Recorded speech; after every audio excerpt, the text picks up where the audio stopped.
Testing, mic check. Cinnamon buns, cinnamon buns, cinnamon buns.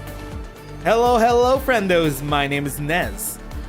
And welcome back for day 5 of our Arknights Endfield technical test streams. We are back at it again. We have returned to Endfield after taking a little break yesterday to play the 4th anniversary event in Arknights. So long until we had, let's say, an eventful 300 pull session. It definitely went some way. Not quite sure if I enjoyed how it turned out, but at least the start of that pull stream was actually pretty good. Not gonna lie, we didn't get any of the limited off rates, but I got a lot of things from that I was happy with. Stainless, both of the banner characters, Mizuki, and we sparked Chen. So anyways, there was that. And now we're back at it with Endfield. We got a lot to talk about today because a lot has happened in the world of Arknights while I actually went out for dinner with my niece that came over to the country. We had some dinner and then we had a round of drinking out. It was pretty good, but now I have come back home. It is midnight. It's time to stream. And we got our game face on because we got a lot of shit to talk about today. I was originally just supposed to have my summarization stream of most of my Endfield thoughts today, but I think there's a more pressing topic to talk about. What the fuck happened with Korea? Ayo Spiff, Ayo Jevil. Welcome, friendos. So anyway, there was that. So when I got home, I was surprised. Hey, Arknights was trending on Twitter again. And then it's usually just trending in the tens of thousands for me, normally, just because of art and stuff. But this was a bit different to normal because you're missing out on we've actually had some drama happen in the Arknights community, specifically involving Yostar Korea and their handling of a certain issue going on there. So I will be bringing up the relevant post that Yostar Korea did. Yeah, and it's pretty disappointing. It is very disappointing. So, I will just pull up the tweet. Wait. Here we go. Display capture. Like this. So anyway, apparently, there was some drama happening in Korea involving a certain artist, and so let's read Arknights Korea or Yostar Korea's statement on the matter and what they did. Related to YouTube Shorts and Rhodes Focus 4.0 issues. Hello, Doctor. We received reports of issues regarding the illustrator who created 2 YouTube shorts uploaded on Jan 16 and 1 secondary creative celebration included in Rhodes Island Focus 4.0 and conducted an investigation into the related facts. Additionally, as a result of verification, it was confirmed that the illustrator has made several remarks that could incite division and conflict among users. We were prepared to provide you with a wider range of entertainment outside of games, but we bow our heads in apology for causing inconvenience due to our due negligence. From the beginning of its launch until now, Arknights has been striving to provide a fun and comfortable gameplay environment for all users, without being biased towards any political or ideological stance. Accordingly, the 2 YouTube shorts and the 1 secondary creative congratulations included in Rhodes Focus 4.0 has been deleted. We will continue to inspect, strengthen, and reorganize our internal processes to avoid causing concerns over this same issue in the future. Thank you for your understanding, Doctor. Arknights Operation Team Korea. So from the vague wording alone, you could sort of read into it and assume, hey, wait! Arknights had a controversial artist working on one of their products, and then they got complaints about that artist? What did they do? What sorts of horrible statements did they make that could incite division and conflict among their users? So yeah, it turns out it turns out the artist, it was a woman, and she was a feminist. She was, for women's rights. And people investigated her stuff and found that she posted a celebratory doodle on Women's Day, on International Women's Day, sometime in 2018 or so. That's it. And then she has other tweets that say maybe women should get equal pay to men in Korea. And maybe women should be safer when they go out in public.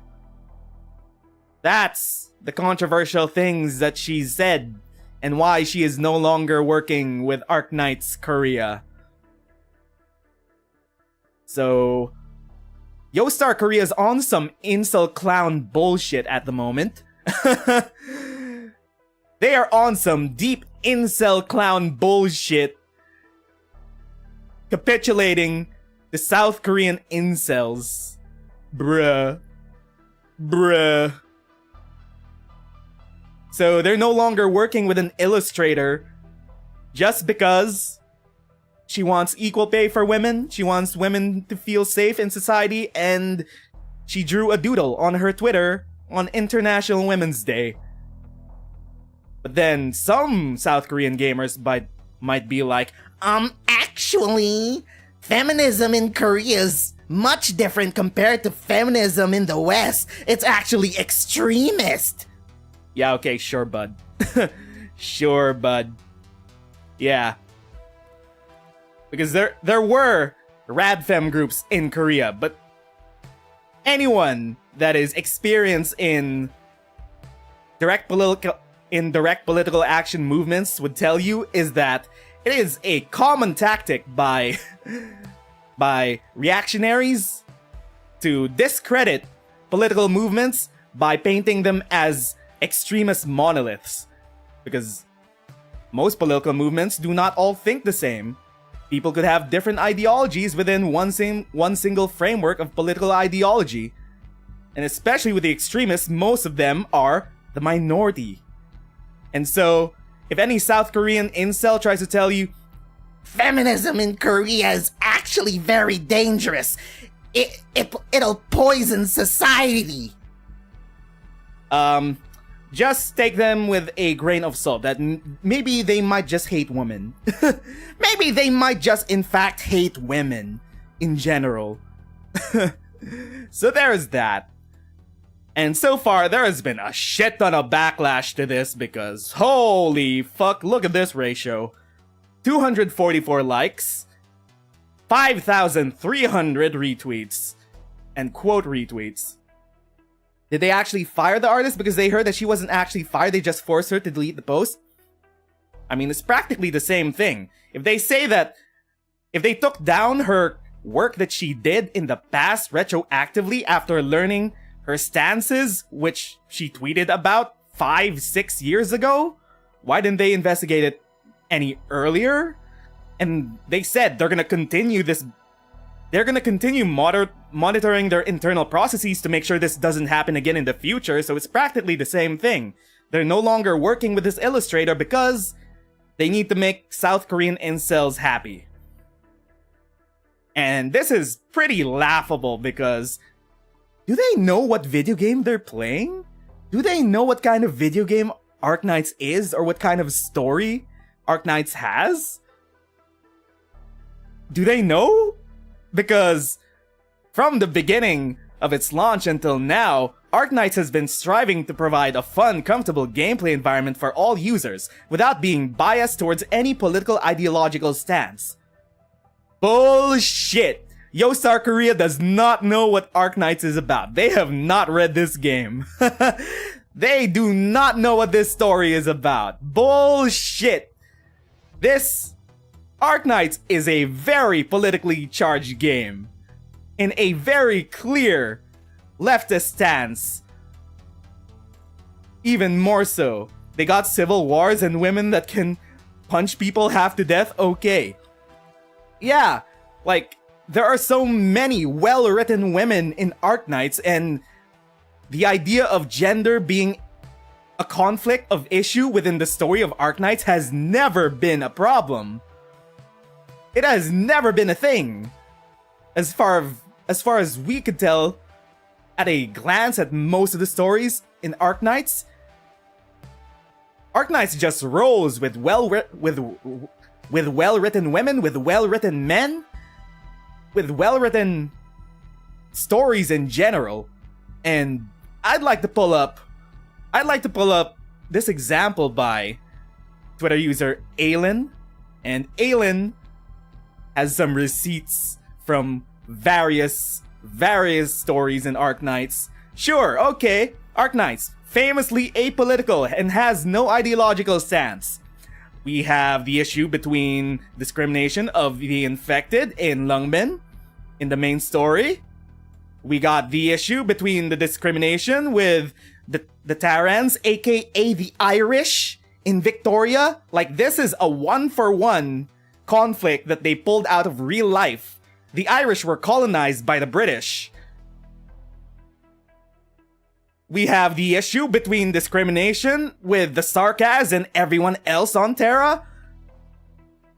We have the issue of every infected on Terra being discriminated against. Hello?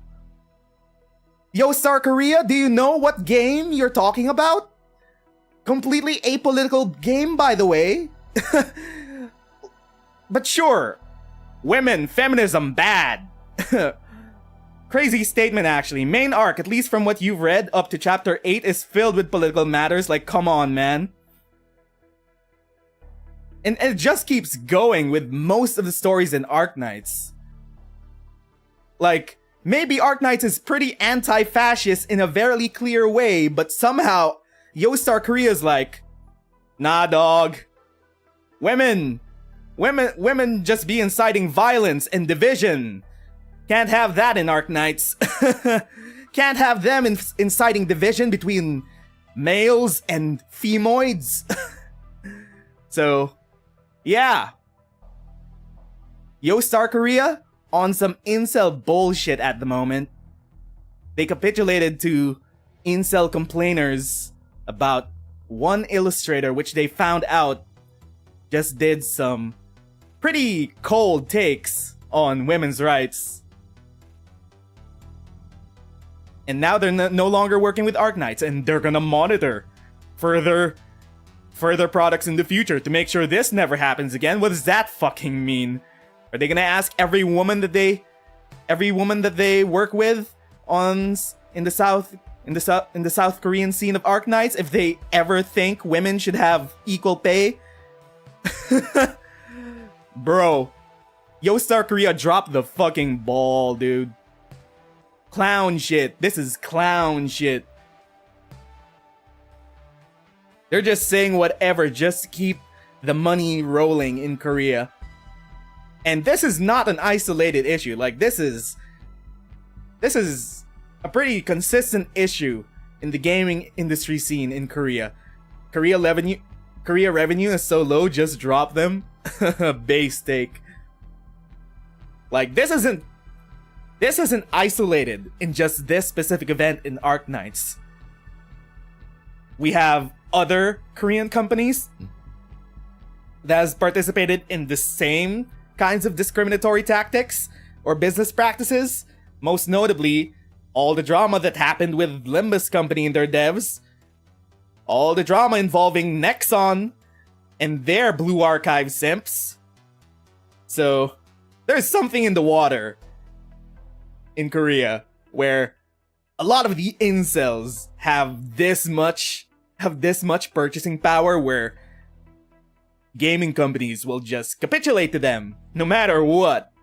Or, you know, maybe these gaming companies are also run by incels, which is, you know, more likely. So there's that. This is also like one of the minor reasons why I no longer play Blue Archive. My main reason why I no longer play Blue Archive is because the progression in that game was kind of garbage and the gameplay was kind of bland. But this minor reason is that I think, you know, Nexon also kind of hates women, and unfortunately I like women. Same thing with Limbus Company and Lobotomy Company, whatever. Moon? I don't even know the name of their company. I don't even try their games anymore. I'm not interested in their games anymore because, unfortunately, I like women. I think women are cool. I think women are sexy. I am attracted to women. And all of the things that make them great. Unfortunately, I think South Korean gamers might disagree with that. Lobotomy Corp, people hate women. They fired their... If I remember correctly, do not directly quote me on this, but they fired their main art director, who was a woman, because she was a feminist. They fired her. The woman that made... She was the main art director in Limbus Company, and I think they fired her because she was a feminist. And the incels got mad about that. So this is not an isolated thing with Arknights. This is just a general South Korean dystopian problem over there. And also generally, just, with many patriarchal societies. I'm not just saying this is a South Korean issue, but this is very much pronounced in South Korea in general. Because they think feminism is some sort of extremist political ideology. To be fair, 90% of players don't read lore, else a lot of stories would create drama. So yeah, disappointing shit coming out of Arknights Korea at the moment. So anyway, yeah, I don't think I can even submit this for the Arknights content creator headhunting program for my videos of the month. They specifically ask, hey, please don't include politics in the videos that you upload for Arknights, please and thank you. Yeah, okay, sure. Not gonna submit this one. I'm criticizing Yostar Korea directly. I may be a content creator for Arknights, but, I have morals. I'm not afraid to call them out on their fucking bullshit. Girls Frontline 2 lead writer Star is also facing backlash at the moment. You didn't know, so they had to hire a new art director for Limbus Company. I don't know what happened post-firing. But yeah, that was a big thing that happened months ago. And then with Nexon and Blue Archive, I don't know specifically what happened there, but they had their own feminism-related drama. And stuff like that. So anyway, there's that. Disappointing showing from Yostar Korea. They've shown their incel asses to the world, and it does not look good. Now, my only question is whether this will be isolated to Yostar Korea, or we'll see this, pan out in other regions of Arknights. That's the thing we have to keep an eye on, and that's the thing that we have to keep tabs on, especially because they're a gacha game company. We may think that even though the writers of Arknights may have clear political leanings that they want to put into the game, Hypergriff, Lowlight, still run a gacha game company. What they care the most about is, obviously, capital and how much they make off of their gacha gambling. Never forget that. So let's keep a close eye on the situation. Let's not speculate too much of what could happen with the other regions at the moment, but yeah. So, as long as they want the money, they'll say anything to capitulate the audiences that they want to attract. And so far, they want to attract some incels in Korea. That's their call. They want to mirror the incels and make sure that they feel welcome in Arknights Korea. Okay. But by saying that, they clearly mean that all they care about is the money, and not the actual inherent messaging inside of Arknights as a creative product. there's that. Because Arknights as a game itself completely rebuttals all of this. Like, Arknights has always been a very left-leaning, open-minded game, clearly against discrimination of all sorts. And Yostar Korea showing their asses as incels, not a good look. No, cause remember when they fired the old Platinum JPVA, history repeats itself? I don't know what happened with the Platinum VA. I'm not quite too sure about that. I remember they fired a VA a while back because they were exposed that they cheated on their spouse. But I don't know any other drama involving other firings. What short video did they mention? You sought it out and didn't find it? War Shrine visit? I have no idea what you guys are talking about right now. Girls Frontline 2 drama? I have no idea. But anyway, there is that. Disappointing, but it is what it is. Unfortunate for incel gamers is that I don't think they are media literate. I don't think they actually read Arknights. I don't think they actually understand the messaging of Arknights. They might actually be the bad guys in the story that Arknights wants to fight against, but who knows? Who knows? The VA visited the JP War Shrine that holds the World War II Japanese generals. Was that for Korea or Japan? Was the VA Japanese or Korean? Oh, I see. I get it. Okay. Oh, okay. Now that one, actually, I could see why that may be a politically divisive issue. I can understand that somewhat. Like, if a Japanese person visited a World War II war shrine of Japanese generals, that definitely is not a good look. So, with that, with that bit of information alone, I think that's kind of understandable that they got backlash for that. The old JPVA for Platinum was fired for making a comment about visiting some shrines. Some people got mad and they got a new one in. I mean, it is what it is. Because those, at least, are somewhat understandable because it's about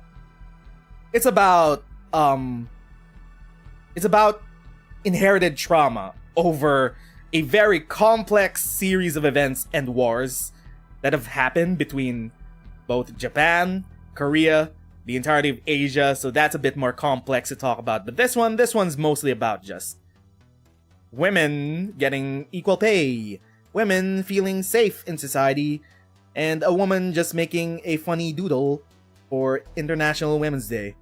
And they're no longer working with Arknights Korea, and Arknights Korea no longer plans to work with any more supposed feminists, as they say. So there is that. It's not really comparable.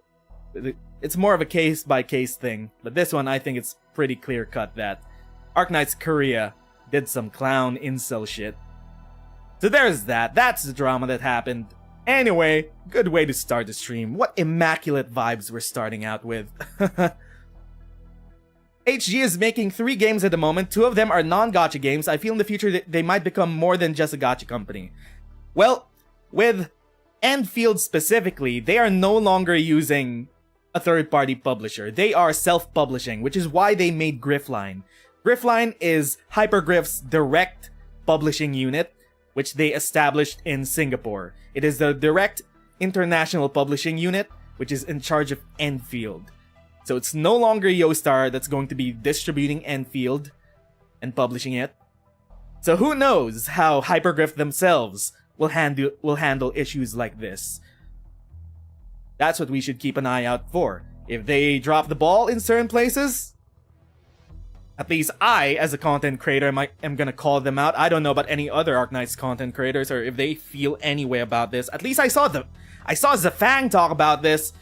Big respect for Zafang for speaking out about this, who also thought it was pretty bullshit. So I have I have more respect for Zafang if I didn't already have as much respect for Zafang. Their one non-gacha game is Popcom, and their other non-gacha game is X Asterisk. They're still working on those. Okay, so we are back in Endfield. I will just... Okay, so all these interesting moments. I think before we get to our feedback session, we should have we should once again go through the daily life of an Endfield player one more time so we could get a feel of what it feels like to be an Endfield player that just logs in and checks their things to do and see how much gameplay we have at the moment, just so we could freshen up. We're not gonna get into all the discussion at the start of the stream. Let's get some gameplay on at least. X Asterisk was... You thought X Asterisk was gacha? It is not. It is apparently going to be a buy-to-play game. So, we have our trading post. I now have a sustainable production line of batteries that can... Should we keep it separately? That can get turned in. And I no longer have to worry about using up steel parts. I have enough batteries to AFK for a long time, and I don't even have to worry about getting bottlenecked on the trading Never post. seen this before. Endman, you know X what this Asterisk is probably this year. Is this the last stream for the test then? No, this is not the last stream for the test. I just wanted to get... I just think that we've gone through most of the relevant content in the game now, and we have a clear understanding of what we wanna... of final feedback we wanna give. So this is really just for a YouTube video that I can edit and put out on the YouTubes. Because people have already been uploading their first impressions on Endfield, and I wanted to wait until I consumed absolutely everything. We have 40 plus hours of gameplay now. We are in the end game. We beat all the things. We beat all the hardest available content. We've maxed out most of our operators. I've been working in the background yesterday to level up all of our spare operators. And I've gotten Ember to max level now. I've gotten Zaihi to almost max level now. I've gotten all the other characters, which we haven't been playing with, their own gear sets, so we could play with them in the coming days, or even today. So I've been doing just that. We're not done with Enfields just because I'm gonna give final feedbacks today. I will pick these up. How much yellow grade batteries are you producing now per minute? GR. I have 2 battery producers, so I think it's about 6 a minute. Because 1 battery producer was 3 a minute, and that was not keeping up with the trade shop. Yeah, I'm doing 6 a minute now, and I only have 2 battery producers, 2 production lines of batteries, and 6 a minute is more than enough for batteries. And I have a stock. I have extra stock. So 1 production line of batteries, not enough. 2 is enough for just keeping up with the trading post. Have I watched a collab stream of Chaotic and Viper? No. I went out today. I went out to dinner with my family. So I haven't been keeping up with other people's streams. We've been live ourselves for so many days, so many hours this past week. I have not watched anyone else's streams of Endfield. I don't know what most people's opinions are or experiences are with Endfield at the moment. I've just been focusing on our streams. Okay, so... Oh yeah, by the way, we've set up the zip lines. We're done setting up the zip lines, at least in most relevant areas, so... Oh, fuck me. I forgot. We'll pick up a daily quest. Let's start doing our dailies. So this is basically what a daily player of Endfield will be doing for months to a year. If they've already finished the story content, if they're no longer exploring the maps. This is basically the routine that everyone is going to be doing. Wait, quest. Let's pick up a quest. Quest. I'm kinda I'm kinda curious. Can we pick up these daily quests? Not just in this terminal, but in this? I think we can. Question mark. Also have to properly allocate their physical Check stamina. stability area. Here. Oh, we can! So we don't need to go to that terminal all the time, back and forth, in order to get daily quests. You just get them here. Ah, there we go. You mean we were running back and forth between this thing and the base for the past few days and we didn't even have to do that at all? Well, our bad. E-data. Okay, we'll track that. That's the first daily quest we're gonna do. Recover key data. Tracking. Okay. First daily quest. Then on our way to that, we're gonna be farming out our mushrooms and flowers that we need for skill materials. So we're gonna start out with this area. Place we can explore. Viper and Chaotic made a very good review and critical discussion. Viper was not impressed at first, but now he is sold. He even read the skills and did full base tech tree. I saw his tweet about the tech tree.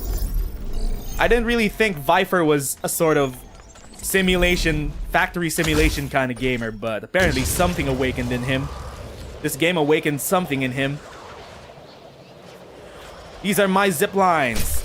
So this connects directly to every single important mushroom spot here. So we got these mushrooms. More of this. These spawn 2 a day. There we go. And then this one connects to this mushroom cave. Like so. And then we could go down here. Avoid the Find mobs. some wonderful treasure over there. Mushroom should be spawning here. It's the slate caps. Thank you. There we go. Really That should be this area, completely farmed out. Zip lines made a huge difference about that. Oh yeah, this thing, I don't feel like farming this. It's only for level 20 operators. You get a ton of these, so I didn't put a zip line there. A Valley Pass, it's mostly just low-level Glowderma stuff, so I don't feel like farming this area anymore. rare. Just to know, how are the daily quests? You love Arknights and you would gladly play Endfield every day, but you fear they might drain too much time. Well, the good news about daily quests is that they are very short. If you have zip lines, you should be able to finish them very quickly. Like your entire daily routine as an Endfield player takes about an hour or less, depending on your zipline placement and shit. I just don't find the daily quests engaging. It's like sometimes they're very low level, so they don't give a battle challenge, or sometimes they don't even involve combat at all. It's just pick up 3 different keypads. So we're at the quarry. I set up a ton of shortcuts here, which I'm very proud of. Like this. Resource found. Hell yeah, baby! Shortcut across the fence. And then this is where we farm these plants that we need for skill materials. It's really rare. Better hold on to it. And then we go back to the zip line. Seems like everybody's main concern is the point of making a base or zip line. What is endgame? So the zip line is for just making your farming routes a lot more efficient. You don't have to run around and get involved with mobs like this. Shortcut, baby! We found that hole in the fence. I knew that hole in the fence was for something. We couldn't jump through that hole in the fence, but with the zip line... Wabam! Shortcut, baby! Hell yeah! That's a shortcut. And then from here, we just drop down, and this is where other mushrooms spawn, which is the level 40 promotion materials. The only problem with this area is that I don't have a zipline available right here, so I have to run past this guy just to get out. There are still places where I could put ziplines, it's just that I have no more capacity to summon buildings in this area. I still haven't found the last upgrade for capacity increase, because there's a set amount of buildings that you could build in an area outside your base, and I have reached it. I can't build more ziplines anymore. But yeah, we farmed that. I have to farm this. I forgot about that. Whatever. I don't care. Let's teleport back here. Pick those up. So from here, we could go back to the zipline. And then from here, I have a shortcut, which I directed way over here, which is the spawn point for the Vitra leaves.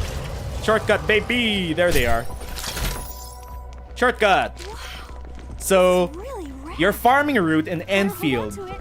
is entirely dependent on your ziplines, and I think it feels rewarding to set up an entire zipline system and make your farming so much faster. Like that. So that should be it for here. I was supposed to put a zipline that goes here in front of the rock cap colony, but I have no more space. And it's just generally a problem with the pylon system. The electric pylons that you use to power up buildings, I think their radius is a bit too short. So sometimes I have to spawn multiple pylons just for our mining rigs. And that's inefficient. It takes up needed capacity that we could use for other ziplines. I included that in my feedback. So I'm farming these caps. Rock caps are for level 50 plus, methinks. Hey, wait, why'd only one spawn? Two should spawn in a day. Unless these... Okay, there we go. Yeah. Consistently, only 2 skill materials or 2 flowers, fungi spawn for every single area a day. I'm guessing they made it 2 because it won't overcap if you haven't played the game in a couple days. So you don't have to actually farm your mushrooms every single day.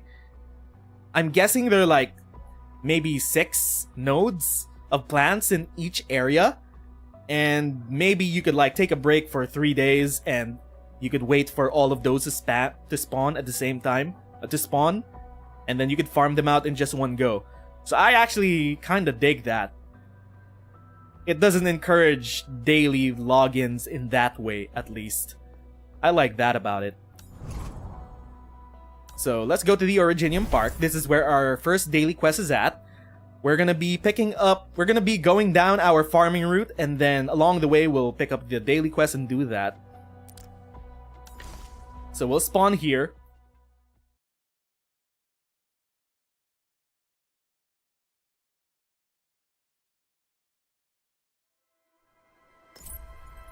But yeah, concerning the endgame, there is no endgame at the moment.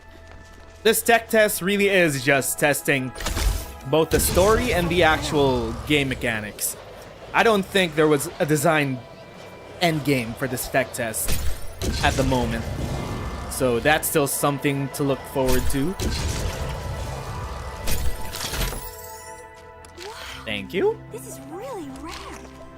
Better hold on to it. You still need auto for daily quests? The daily quests are already easy as fuck. I don't think it needs to be auto when you don't even have to think too hard about doing them. But they are pretty unengaging. Like, this game does not need to be played. This game does not need to play itself. I would like to play this game because I genuinely think that it has some fun bones inside of it which could be developed. I don't want to play an idle game. What's the point of playing a video game if you're not gonna play it? So, this is one farming spot. Over here, I put a zipline here just for the purpose of daily quest so I can pick this up from you. And then, from over here, we could go straight to our mushroom and plant farm. Have these grown? Or do I still need to wait 5 more hours until these are done? Okay. And then from here, I just pick up the mushrooms that grow over here. There's one right here. Then there's one over there. And then that should be it for this area. I don't particularly care about Hemoderma. That's it. Arknights and Alpha Test doesn't have vanguards. That's why you're calm about Endfield. They should be allowed to cook. You can use image recognition if find it too repetitive. Image recognition? What? What does that mean? Okay, let's go find the lost data. This is one daily quest that you would have to do. It is simply just finding the quest giver, finding the 3 data that she wants you to get, and then that's really it. So there's this thing. You pick up one thing. Me around? There we go. Oh my god, we can't zip line while we have combat. Nope, nope, nope. Okay.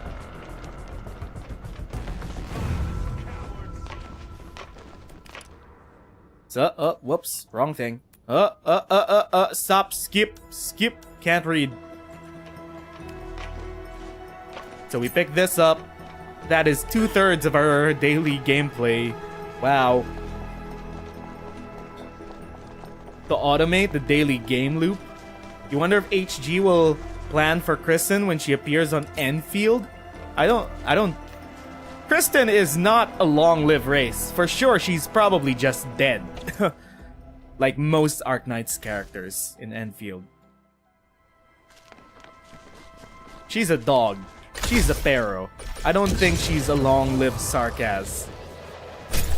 Chaotic said that the alpha test, most games have shit versions of the script. They always significantly improve the beta. For example, HSR, Wuthering Waves story also sucked in the alpha, but were redone. Yep, that is the silver lining to all of this, is that we could give feedback on the garbage story this early. So there is that. That is the silver lining to all of this. Things could obviously still change and improve. And this is the last area where we have to pick up our farming route. We don't know about Wuthering Waves still. Not gonna lie, I don't know a single thing about Wuthering Waves. I do not pay attention. I don't know either. So let's pick up our next quest. Now this next daily quest, you're supposed to go fight an elite enemy.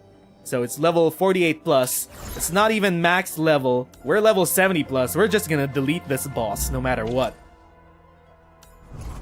So it's in the Blight Zone. It's in the area where we'll finish our farming route. So that's good. That is good.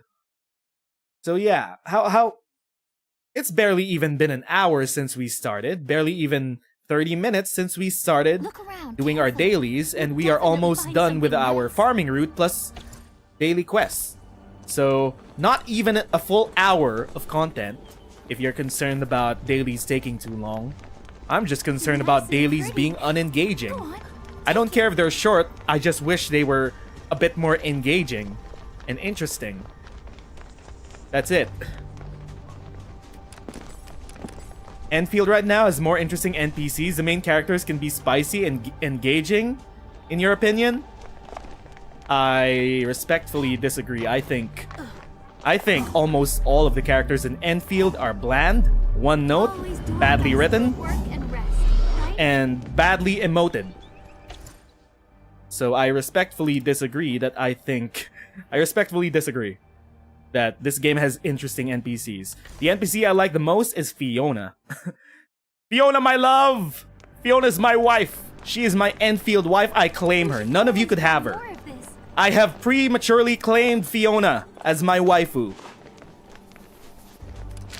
Fiona is my Irish Terran wife. We might have a surprise waiting for us over there.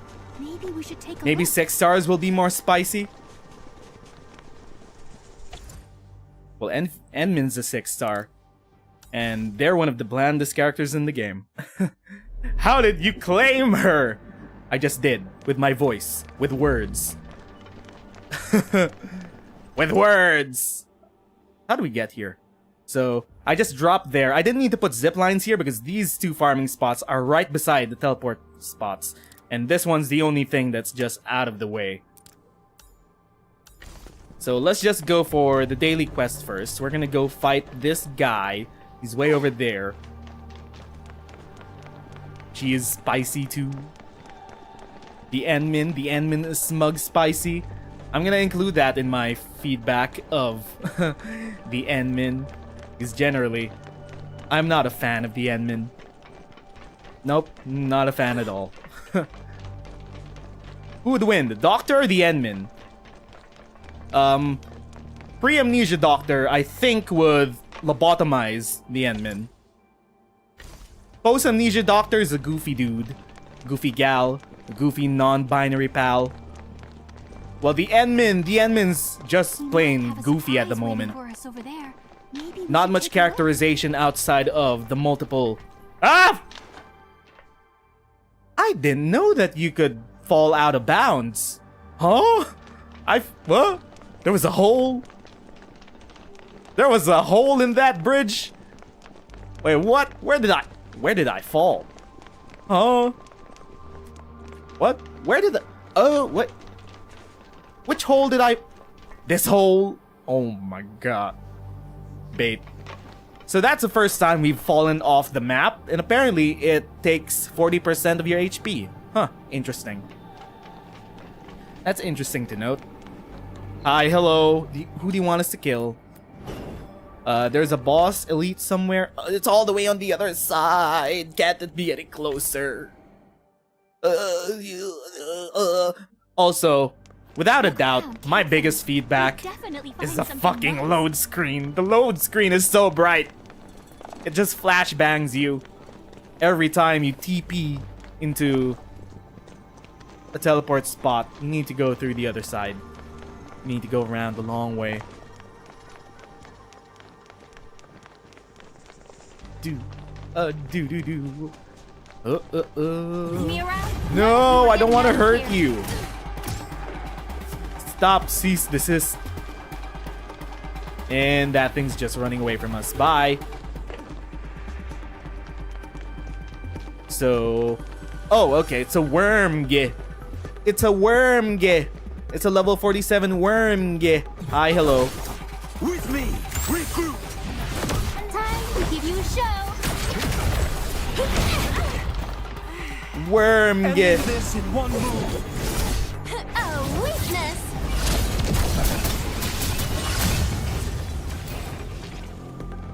So that's 2 daily quests done, and now let's pick up the last one. Are enemies like in Arknights, like divided into normal, elite, and boss? Yes. The mob enemies are those small enemies over there.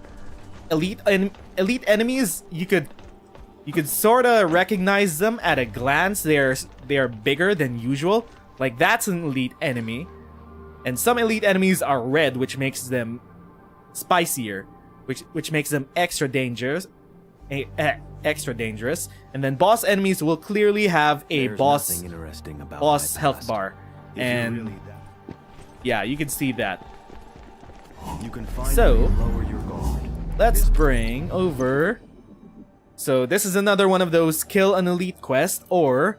Oh, it's both a bounty hunt quest. Okay, let's just accept this one.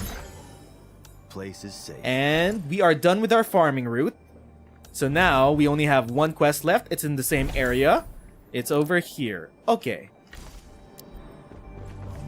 So if we time that, it is barely an hour since we started stream. It takes like less than, what, 30 minutes?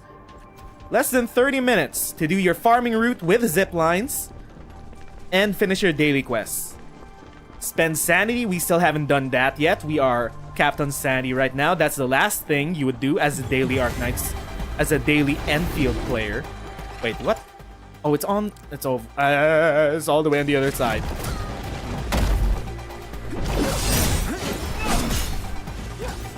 You might be weird, but you believe the character with the most chances to appear in Endfield is Doctor himself? I could see that. Honestly, that could be like a plot twist. That could be an interesting plot twist they could do. Because all of the promotional material and the glazing up we've seen of the Endmin implies that the Endmin is sorta related to the Doctor. But what if they're a completely different person? Yeah, I can see that happening. And take a look. We still don't know how long-lived Doctor's race is. But Doctor has been around. For a long time on Terra, at least. As far as pre-amnesia Doctor goes. So where do we go? This way?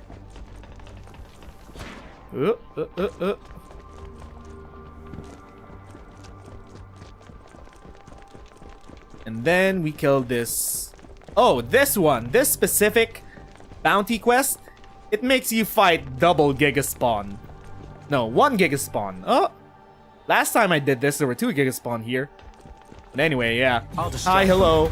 End this quickly. So giga spawn is an elite. It's not necessarily a boss.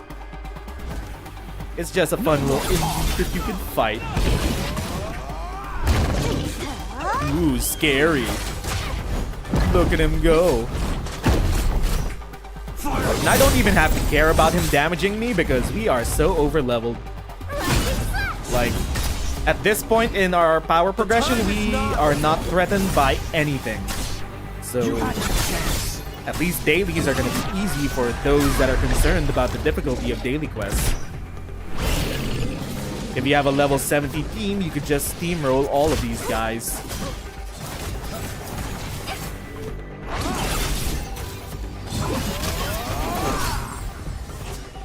And that's all our dailies. Oops. Okay, we have no space for blight residue. We did grab an essence, which is interesting. Okay, so that is all our dailies, and then the only time that you need to go back to the actual terminal is when you've completed all those, and you now have to turn in the thing, right? Am I right? Unless you could do that at the TP spot. Let's figure it out. Medical services can be expensive in the city. So, can we turn it in from here? No, you have to turn it in at the faction post. Okay, so there we go. Barely 30 minutes, and that is your daily routine. Farming and doing a daily quest. Here we go. Oh, wrong one. Wrong one. Terminal. Terminal. Click the terminal. Claim rewards. And this is how you get your berries for the day. Your gacha currency. So there is that. If we're gonna add sanity usage to our daily routine, it might just add another 30 minutes, which makes it 1 hour of daily content that you have to do, or chores.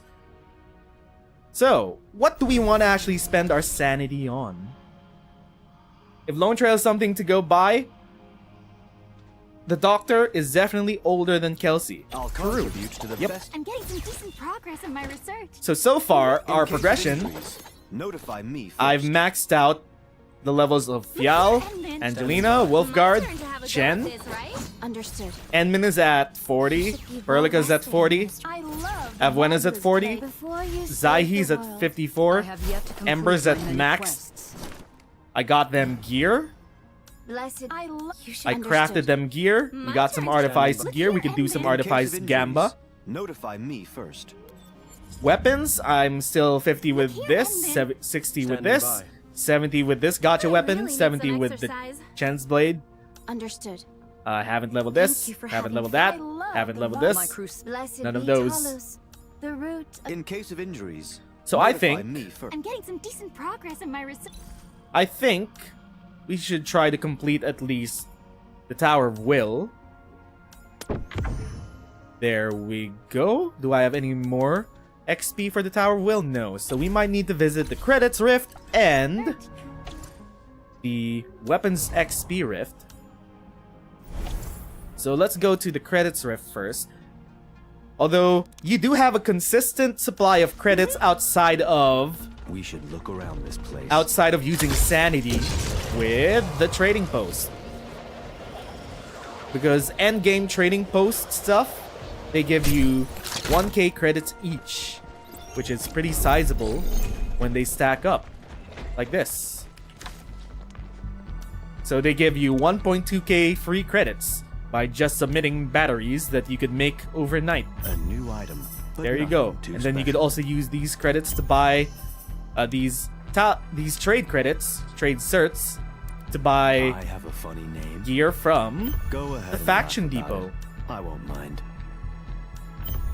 You believe Enmin is different than the Doctor because at the very start of the story, Smug Kelsey calls Enmin as Tetrius? They have a name unlike Doc? I should go back to those. Okay, so we're gonna do some riffs. We have 160 sanity, and then the daily quest gives us 2 sanity potions, which makes 80. 80 plus 160, 240. So in a day, within 24 hours, you would have 240 sanity. If you're gonna use up the potions and shit. So that's about 4 to 5 runs of any high-level rift. Let's go to the credits rift. I'm poor. Actually, no. Let's go to the... Where is the level rift? The XP level rift. I keep forgetting where they are. Bruh. Bruh. Weapon level up. There we go. It's over here. It's in the research station.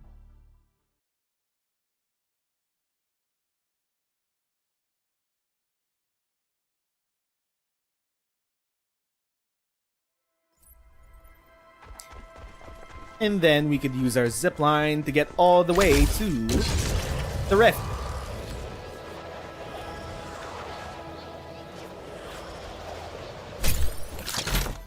And then the rift should be down here. You could just drop down. Shortcut, baby! Ziplines are so good. I love them. Someone in the Endfield Discord was saying, replace ziplines with teleportation instead. Bro, that's what the TP is for. That's what the teleportal thingies are for. Ziplines are cool. Funny name. Sometimes not all feedback should be taken. Including mine. Maybe mine would actually not be necessarily the best for the game. But who knows? We'll find out. Also, if they came to Talos 2 by Stargate, then someone must first reach Talos and build the gate first to connect the worlds. We still don't know about how the portal to Talos 2 works yet. We don't know if it's a natural portal or if the precursors built it. There's still a lot of mystery about that.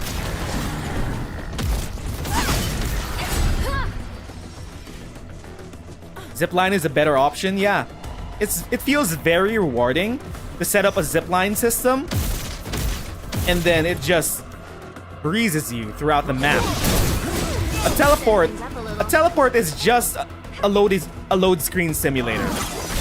That's it. I don't want to get flashbanged by the load screen any more than we already do. You're not getting away with putting up a decent fight.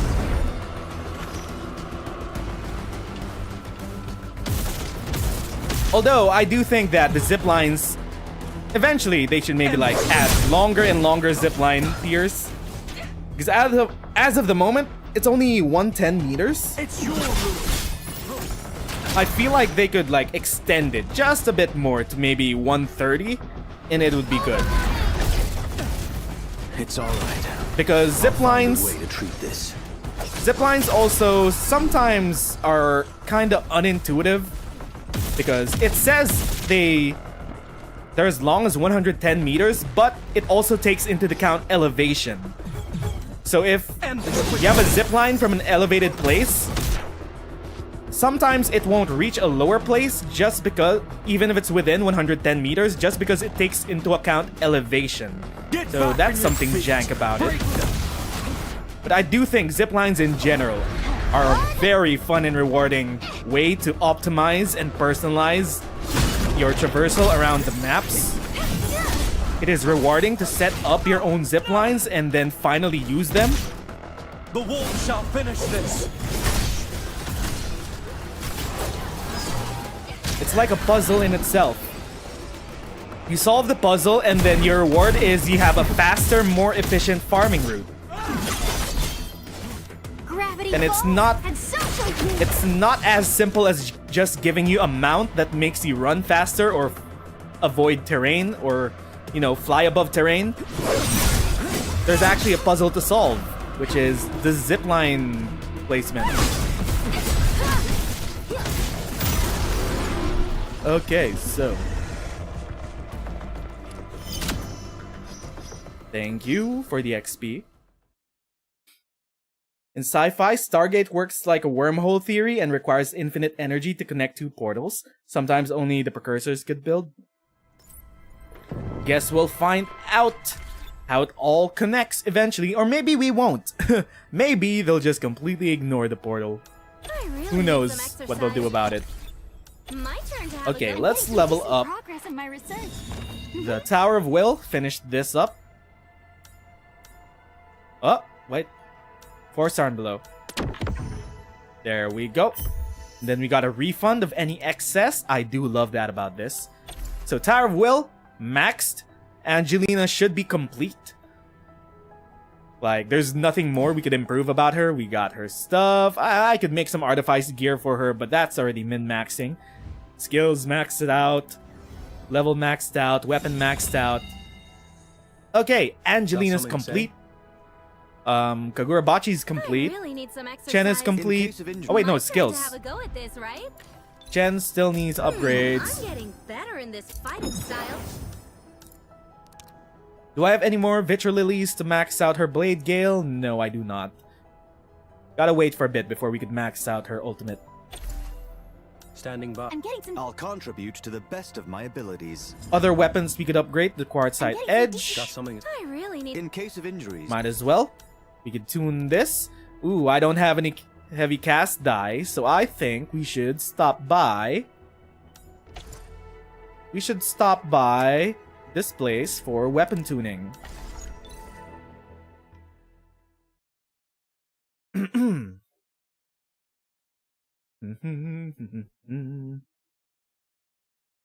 Flashbang. Okay, so Rift should be over here, over there, pretty close by. Isn't at the end of the main story, and Min group is near the portal where Angelina said is a place where they could recover their memories? Supposedly.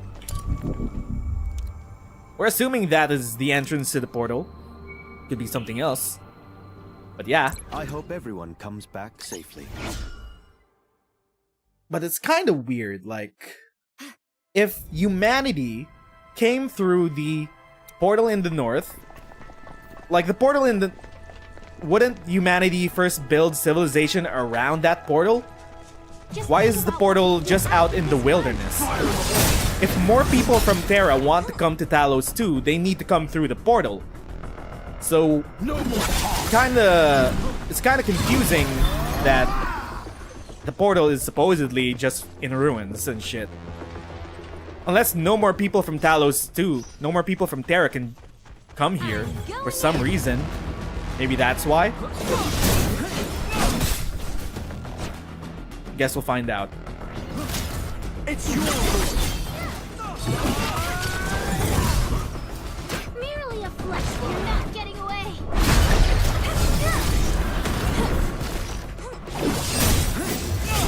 Ending this in one move.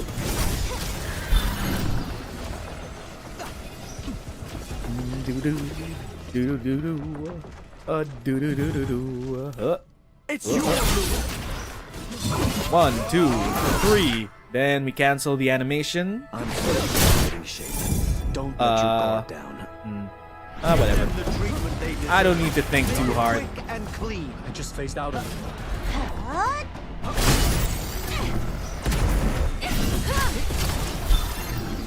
Here we go. So there's another rift. It's not the one where we get attacked by a scorpion bombarding us with bombs. A weakness.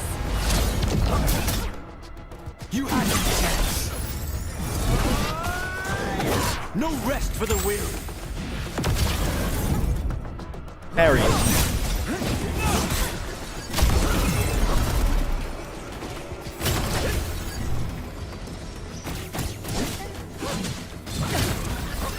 No more talk.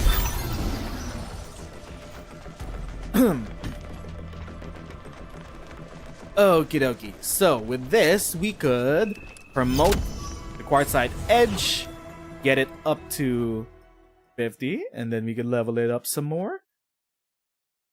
And then, after completing Fial's weapon, I could finally work on the weapons of our other characters. Or, you know, we could just put the leveled up weapons on them.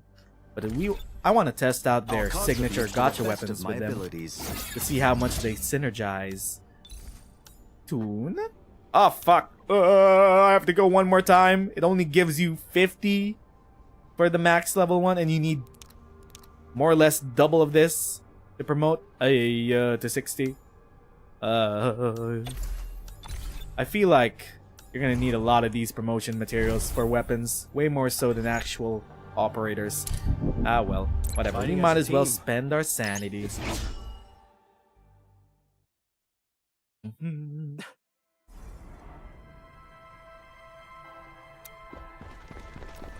Okay, so. Why is there an invisible wall there?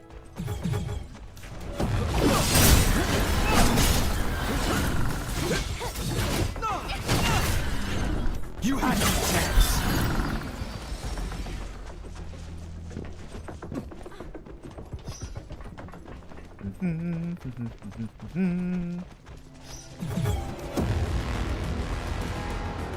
Fire in the hole.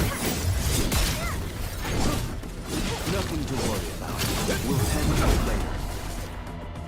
It's your ruin.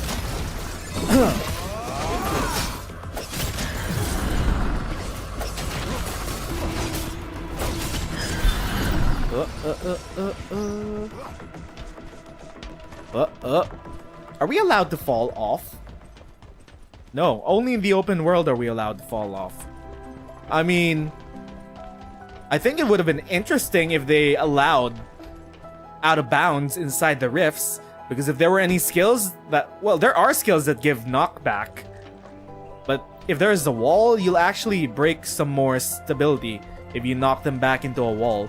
Too bad you can't knock them out, knock them off a cliff. Ending this in one move.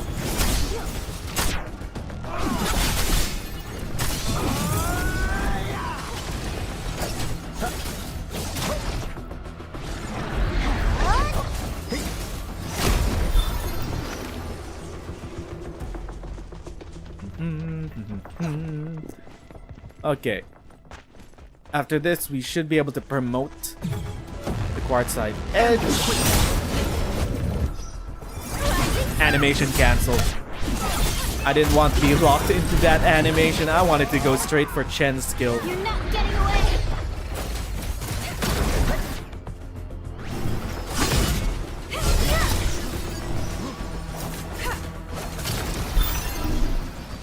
So there's that.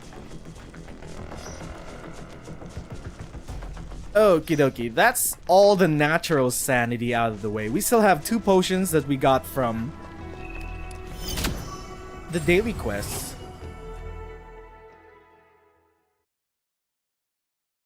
And then after this, after we finish up our progression for the day, we're gonna summarize our thoughts on Endfield. Detailed plan. We're gonna talk about everything in detail. I'll contribute to the best of my abilities.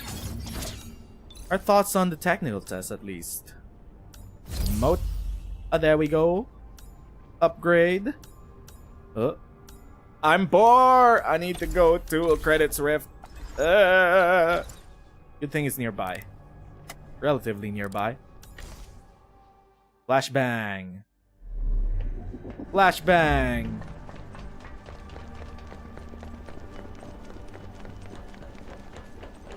Here we go. I should probably just make zip lines that lead all the way to the rift. Not just for a farming spot reason. Just to the rift. That might be my plan to do. Let's head there for a closer look. I think we've hit some jackpot. So now I have a reason to place down zip lines in this area. Just because this specific credits rift is this far out. Holy fuck. I'm gonna place down zip lines here. You need to run to this back and forth to get your credits.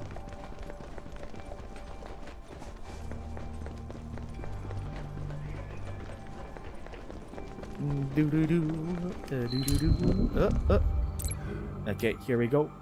Sanity. 80. I think we'll only have... Yeah, we'll need to wait another hour if we want to do one last run. With the team. So this should be the last one for now.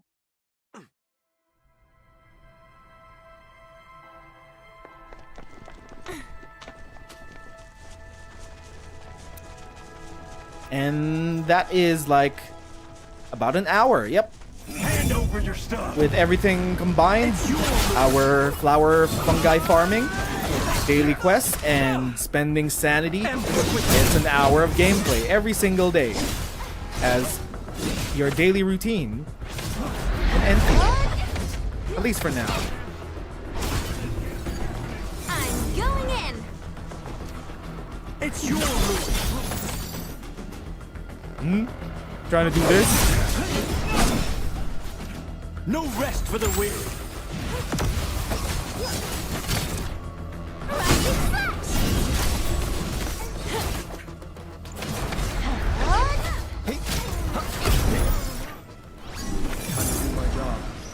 I'm just doing my job. Fire in the hole. Time to give you a show. The time is nigh. Oh my god, he was just floating there. He didn't even hit the ground anymore. That's where he died. The ground is for the living. Try catching this.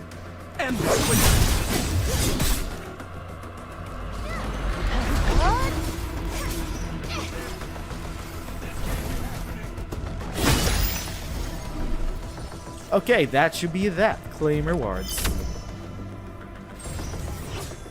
Flashbang. A flashbang.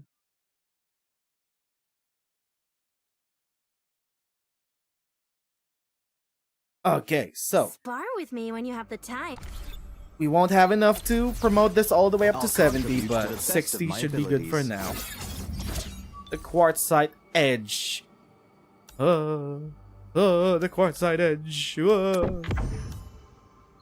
Then, not even up to 60. Are you kidding me? I'm 110 off from 60. No. Okay, so anyways, that is your daily routine as an Enfield player at the moment. 1 hour of running around for mushrooms and flowers, doing 3 pretty unengaging daily quests, and then spending your sanity at rifts. You could do like 4 to 5 rifts a day. And also, you know, that's not including just playing around with the base and optimizing shit. I should show you guys around our brand new, not really brand new, our renovated, not really renovated, our sort of self-sustainable base of some sort. So I got a bunch of steel circuit makers over here, which just weave through here and shit. Yeah, this is a lot of weaving of bullshit, but I promise you guys, it all works. Ignore the errors on the buildings. Those are intermittent. It's just because one part of the production line is not as efficient as the others, but it is not permanent. It will continue going. Well, this one's permanent because I have a 10k limit on these items in the base. These things are still moving. I think I have a 10k limit and I met it right there. Okay. Yep, okay. That reached the limit. And this thing is still moving, I think. And it's feeding into my battery packaging unit. Yep, and these are still moving. The dust is not moving because there's always a surplus of yellow dust. But so far, it's been a-okay. There we go. Yeah. Yep. Completely self-sustainable. I have left this AFK for more than a day now. And it has been doing fine. Oh, look at that. Positive. Wait. My steel parts have been running out. Why is my steel part? What? My steel parts. It's slowly dwindling. Oh. Ah, well. I'll figure that out.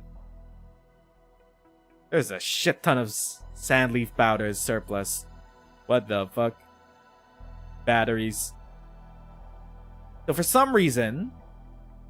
where is that thing? Some reason we have these things also in the base. Glow bugs, I'm pretty sure there's no way to produce glow bugs in the base. You just farm these out in the wild. It's interesting that they're also included in the graph. Like junk? You can't produce junk in the base. Why is that here? Nidworm sack, you only get that from worms. Compressed lattice, you only get that from agalloy drops. So it's interesting that they're here. Okay, so I guess it is time to give our full comprehensive feedback on Endfield, which we're gonna turn into a YouTube video. So let's get somewhere quiet and then make sure that these guys are not yapping. Okay, so let's try to organize this. I'm gonna pull out some sticky notes. So what sorts of topics will we give feedback on specifically? We'll have story, we'll have combat, we'll have the factory, miscellaneous things like the loading screen and shit. And oh wait, accessibility options.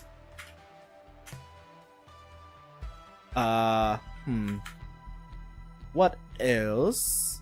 Story, combat, factor, accessibility options. UX, which is user experience and user interface. UX and UI. We'll give feedback on those. What else? Progression?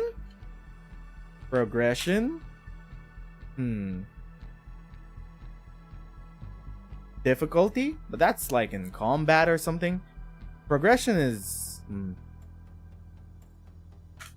Okay.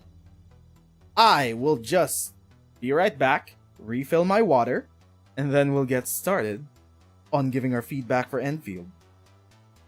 And somehow, I'm gonna have to fit that into 8 minutes. 8 minutes of a YouTube video. What? Be right back.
I hath returned with extra water.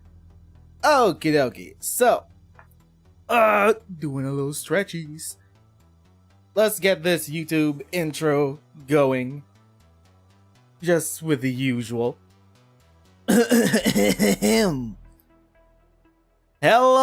friendos. My name is Nez. And today we're here with our comprehensive feedback on the entire Endfield Global Technical Test, which we participated in. As of now, I have had over 40 plus hours into the game. I've completed most of the endgame encounters that they have in the game so far, and even the story. So we're gonna be giving our feedback to what we feel about this technical test, and everything. And just gonna say, everything that we say here will come from a place of endearment and as an OG Arknights fan. Because as an Arknights player, I do genuinely want to see this game become good, to see it thrive. But that doesn't mean I'm gonna suck its dick, especially in this technical test. Because by God, there's a lot of undercooked things about this game. There are also a few good things about this game so far that has made me liked it. But there are more things to criticize than there are things to praise at the moment. So, I guess we'll get started with that. So, where do we begin? For an Arknights player, most likely, their main drive to playing Endfield would be the story. The story is the beating heart of Arknights as a series.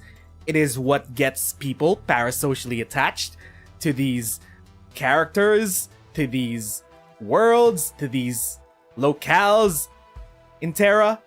So the expectation as an Arknights player is that Endfield should have at least a good story. It should have interesting characters. It should have thought-provoking themes. It should have a hint of depression, but also always have the silver lining of the theme of hope. And so far, with the storytelling of Endfield, it has been very disappointing. Because it's just undercooked. Not gonna lie, I genuinely think that they dropped the ball as of now. The story is bland. The characters are pretty unengaging. And, well, I don't really feel like this is Hypergriff's best showing of what they could do with their writing. Because with Arknights, it has the benefit of being a visual novel, so they could wax poetic with how many words they want to use for any event. But here, it's a completely different medium. It is a 3D action adventure game that leads you through a whole new locale compared to Terra of Arknights. We are on Talos 2 now. It is supposedly a colonization effort, and the main character, the Endmin, so far has been pretty lackluster. Everything around the Endmin suffers from the first mistake, the first grave sin of storytelling, which is telling and not showing.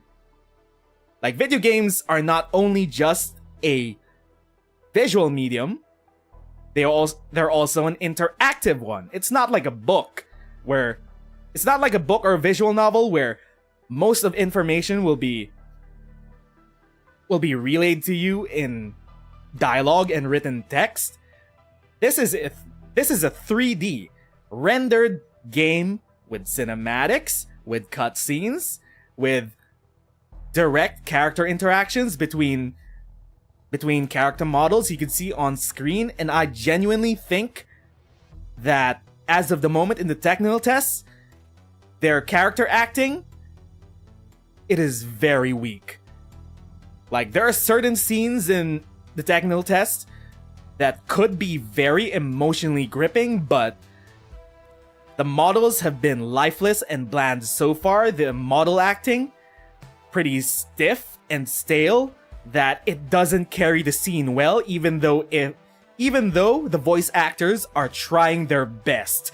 Even if they're trying to act their hardest, the models are not helping them out in carrying the scenes, and some of these scenes are very are pretty undynamic in terms of screenplay. It's almost as if Hypergriff is writing OG Arknights visual novel screenplay into a 3D fully rendered game where you can have different camera angles, different types of shots, different types of music used, different types of music used, facial expressions exhibited, different types of actions used, but I don't think they're using it to the fullest at the moment.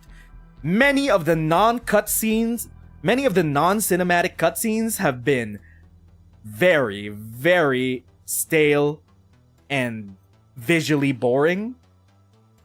Like, there's also another grave sin of script writing which Endfield falls into a lot, is just having characters directly talk to each other and nothing of note is happening in the background or visually on screen.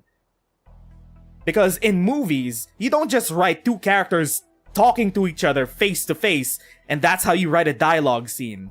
In movies, you write dialogue in a way where multiple things can be accomplished in a single scene that isn't just delivering exposition to the viewer. But most cutscenes in Endfield are just two static characters or more looking at each other and talking. And that's one of the biggest mistakes you do in script writing, especially visual script writing. Genshin is still the first when it comes to camera shots and scenery during character dialogues. So what I want to see improved with Enfield's storytelling is really get a proper scene director to just take charge of these fully rendered scenes and make them more interesting and dynamic, improve the character acting, improve the character model acting so that it matches the tone of the scene, because as of the moment, many of the characters are pretty expressionless, even in moments where they try to be mad, or they try to be scared, or they try to be sad, the character models, at least their faces, have been pretty unexpressive so far. Those are my thoughts on the storytelling, at least, because this game is gonna come out in similar windows to other big gacha games with, not gonna lie, much better looking character acting. I'm at least gonna mention Zenless Zone Zero, which is probably gonna be one main competitor versus Endfield. In that game, even though it has a completely different tone from Arknights, even though it might be more over the top, the character acting in the cutscenes of that game seem very well done. But the character acting and overall screenplay of Endfield seems very undercooked. So I'd like to see that improved. So that should be at least with story. Those should be most of my thoughts. Am I gonna say that my favorite character isn't any? Yeah, my favorite character actually isn't any of the gacha characters they try to endear you with. Because the heart and soul of a gacha game are the characters that they want you to get parasocially attached with, that you want to spend real money and gamble for.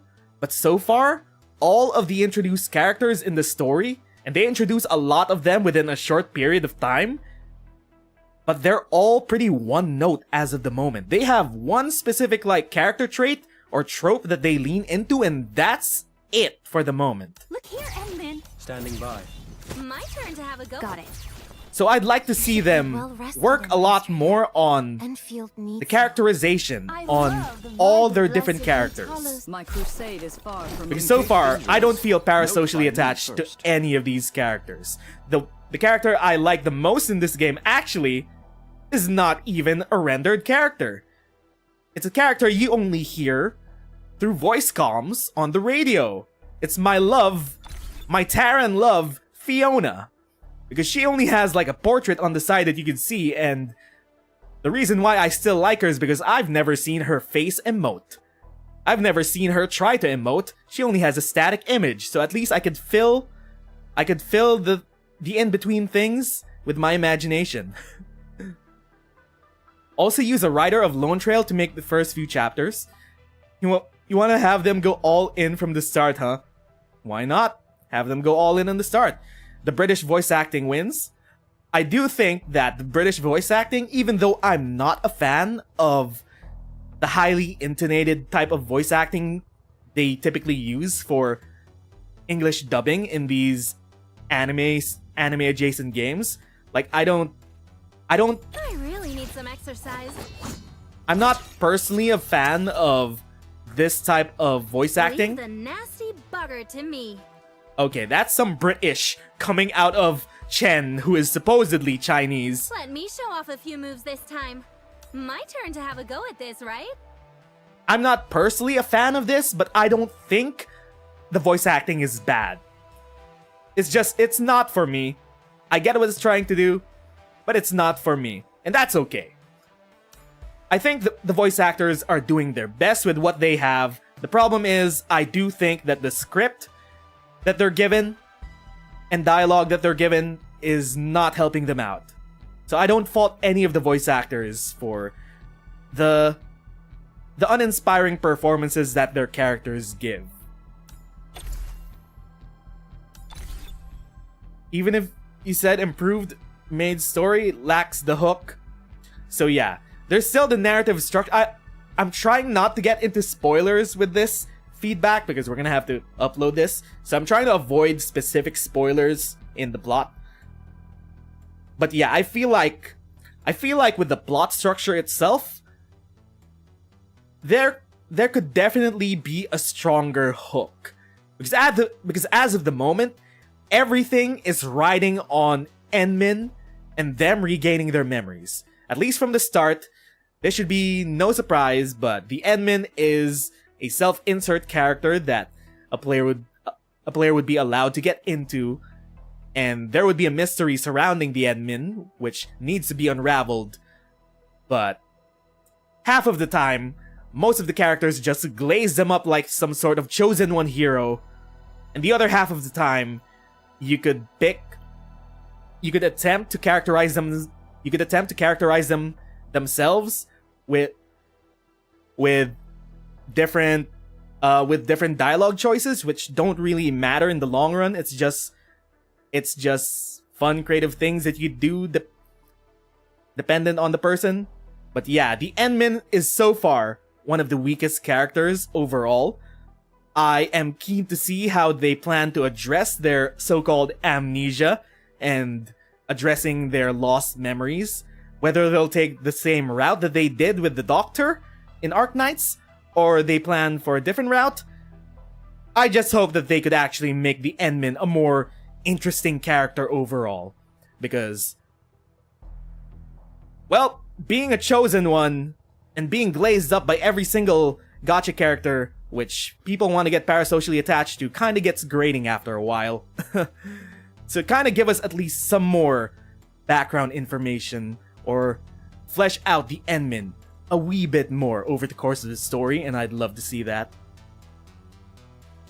You wonder what percentage EN people would use non-Japanese voice pack? I don't know. I honestly do not know. But I personally am just gonna use the Japanese dub, for sure. So anyway, I think that should be it for the story. You bet Enmin recovering memory thing will just never be like most gacha games. Enmin got amnesia the same way Doctor did, but only time will tell how the character will develop. Yeah, like the Doctor, the most interesting part about the Doctor is that the Doctor doesn't just have Doctor isn't just a hollow vessel for self-inserts. He is also an established character. The Doctor is both of these two narrative devices at once. That's the most interesting part about the Doctor, because post-amnesia Doctor, there's a whole mystery surrounding their whole past and what they've done.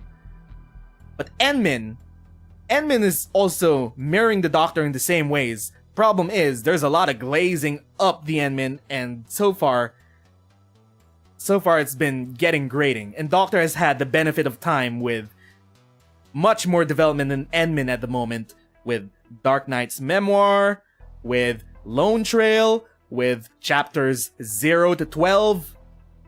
Doctor has had years of development that we could now say that post-amnesia Doctor is very well developed, including past amnesia Doctor.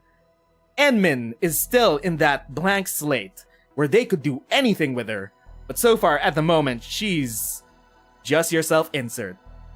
That's her role in the story. Most people have already said that the Enmin is an important character because she comes around in times of crisis and then helps everyone out. But that's less interesting than Giga Chad, pre-amnesia Doctor, who was a demon in his own right and feared and respected by many on Terra. So as of the moment, the Enmin is sorta not living up to comparisons with the Doctor. Is it unfair that we're comparing the Enmin and the Doctor? Well, I don't know. This is technically the sequel to Arknights. So address that, Hypergriff. You already had one working template. Let's see how the Enmin pans out moving forward. Whether they'll just repeat the Doctor's template as a character, or they'll do different things with the Enmin. But the different things so far has been pretty, uninspiring. It is unfair. Arknights also didn't start with a rich Doctor background. Yes, it did not start with a rich Doctor background. But you know what Arknights also did not start with? 50 million in revenue. Just last year, Arknights all in all made 50 million in revenue from January to November, not even including December's revenue. So Endfield is the product of years of Hypergriff's development as a game studio. So yes, I do think it's fair to compare qualities between Endfield and Arknights, just because 90 small indie company, 90 employee company Hypergriff, who made $50 million in 1 year due to their gacha gambling, I think they have the money and the manpower to make a good game and a better game. So I'm pretty disappointed that it hasn't panned out that way. Hypergriff is a $50 million earning indie game company. They're very small. They're just a small guy. They're just a small guy. This isn't a AAA game. Oh, it definitely is. This is a AAA game. Like, you make more billions of dollars off of gambling addicts? I'm gonna judge this like a AAA game. This game aims to step into the Genshin Impact market. The Genshin Impact market that makes more billions of dollars. I'm gonna judge this like a AAA game, like FIFA, like Destiny 2. This game wants to make more billions of dollars too? Okay, give me a more billion-dollar quality product.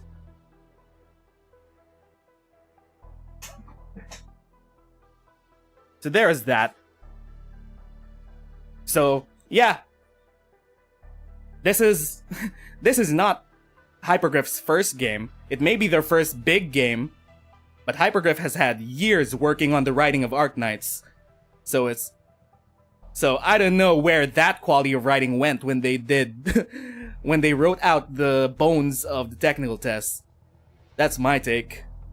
I don't know where that went. Maybe the Arknights writers are still just on Arknights and there's a whole new set of writers working onto this. Maybe that may actually be it. Because so far, Arknights writing has been pretty consistent so far for the past few years. And I wouldn't think that they'd get those writers off just because they're doing a good job. I'd think they'd just stay on Arknights and keep the ball rolling. So maybe it is new writers. But who knows, that's just speculation. Okay, so that's a story. That is the story. I'm sorry if I don't have any visual aids to help out with, just talking about this on stream. But I will edit visual aids and clips into the actual YouTube video. To be fair, in the early story, other than Amiya and Ace, no one was happy to see the Doctor awake, especially Cal. Most elite ops didn't even help in the rescue. Yep. Yep.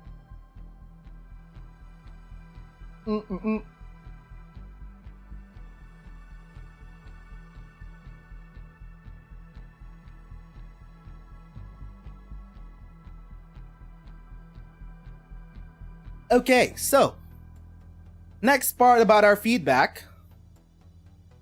I can believe in this point that mid-story of OG Arknights has better writing than this.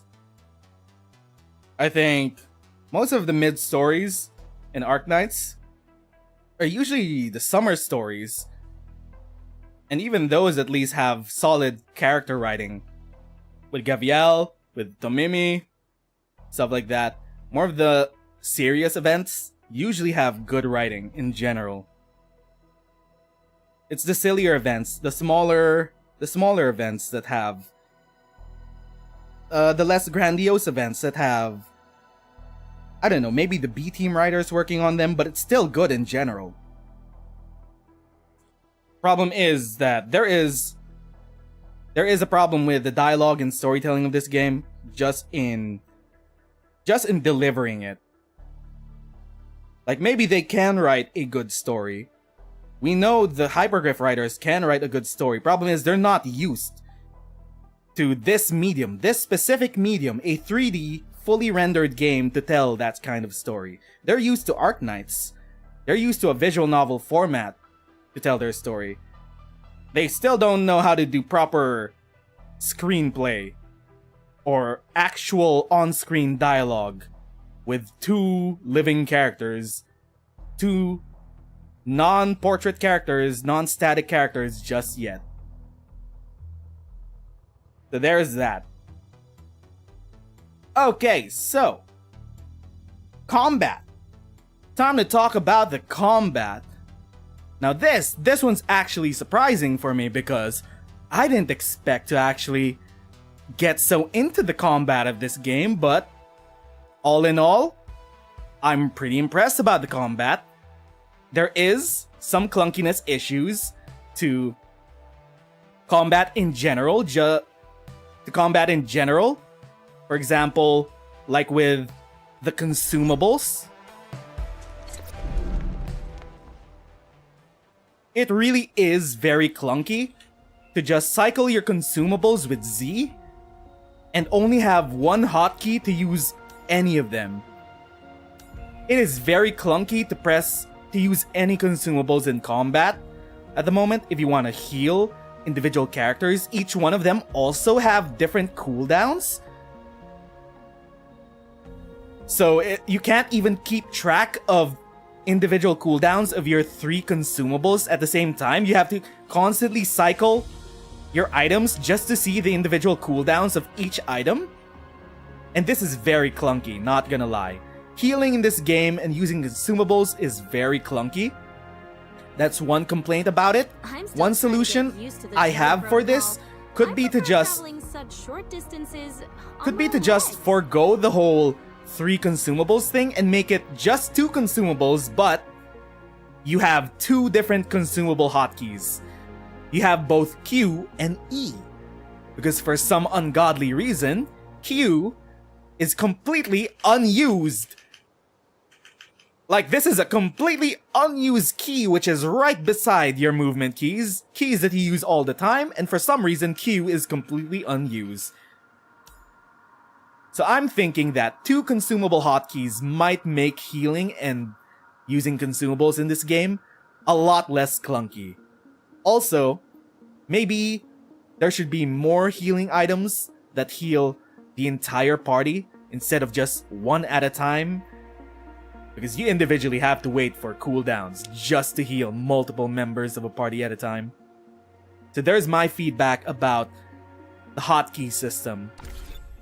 As with the combat itself, as I've said, I actually enjoy the combat of this game. You like the combat in the way that you have to time your skills instead of spamming it like most gacha games. We need more skills for each character during battle or else it'll become stale very quickly. Now, so the first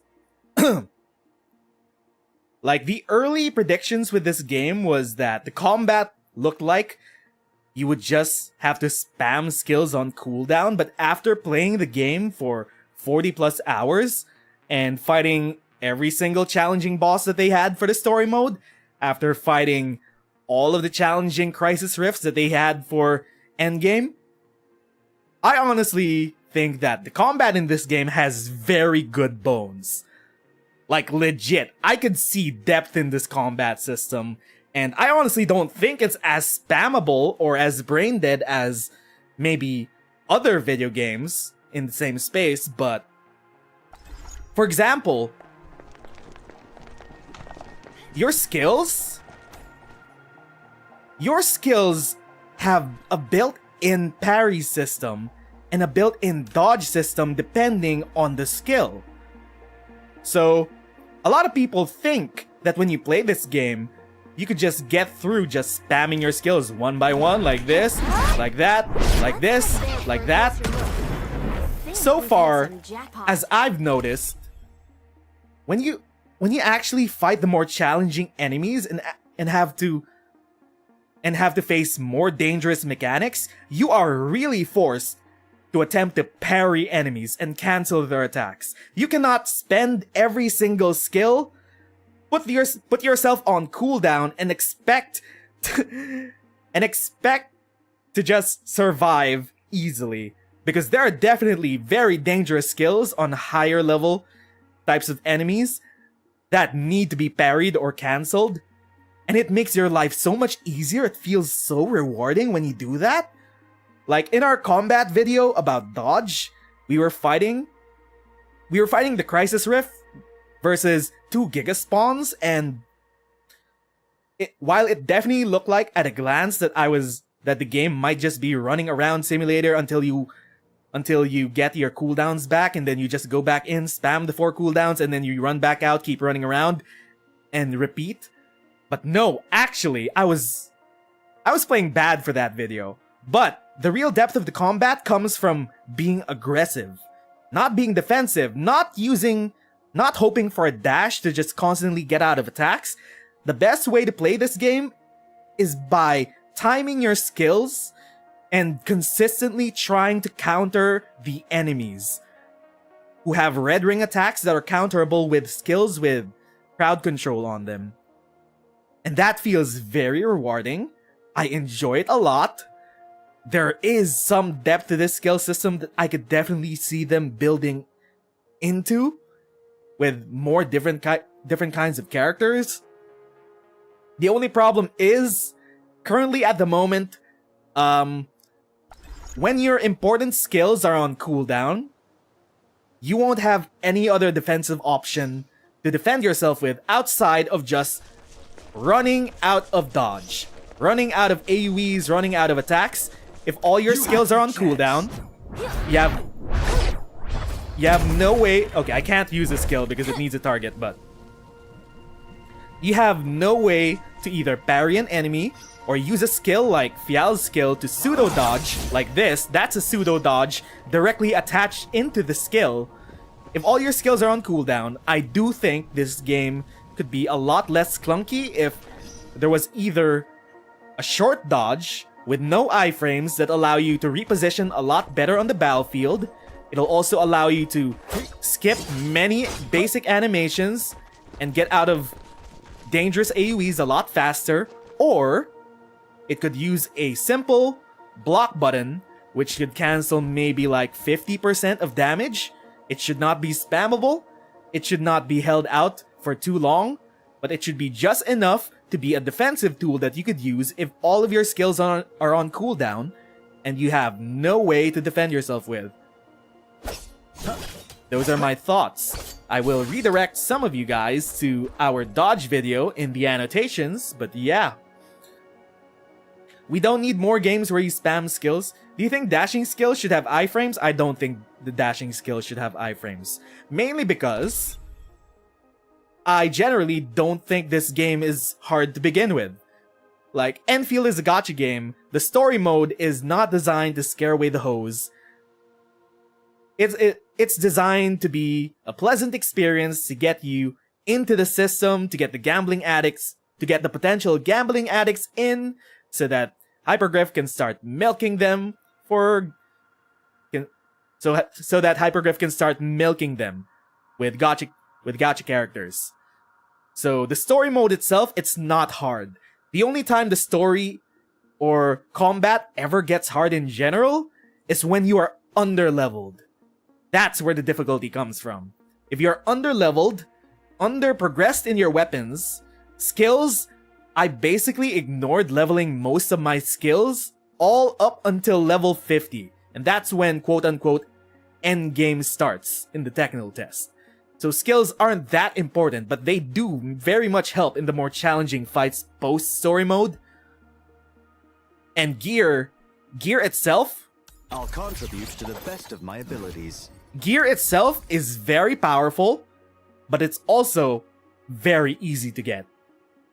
Just make your base, get a production line going of the needed materials to craft your items, build up all the way up to the maximum tier of the base at the moment, and then you could craft a gear set that severely increases the power of all of your operators tenfold.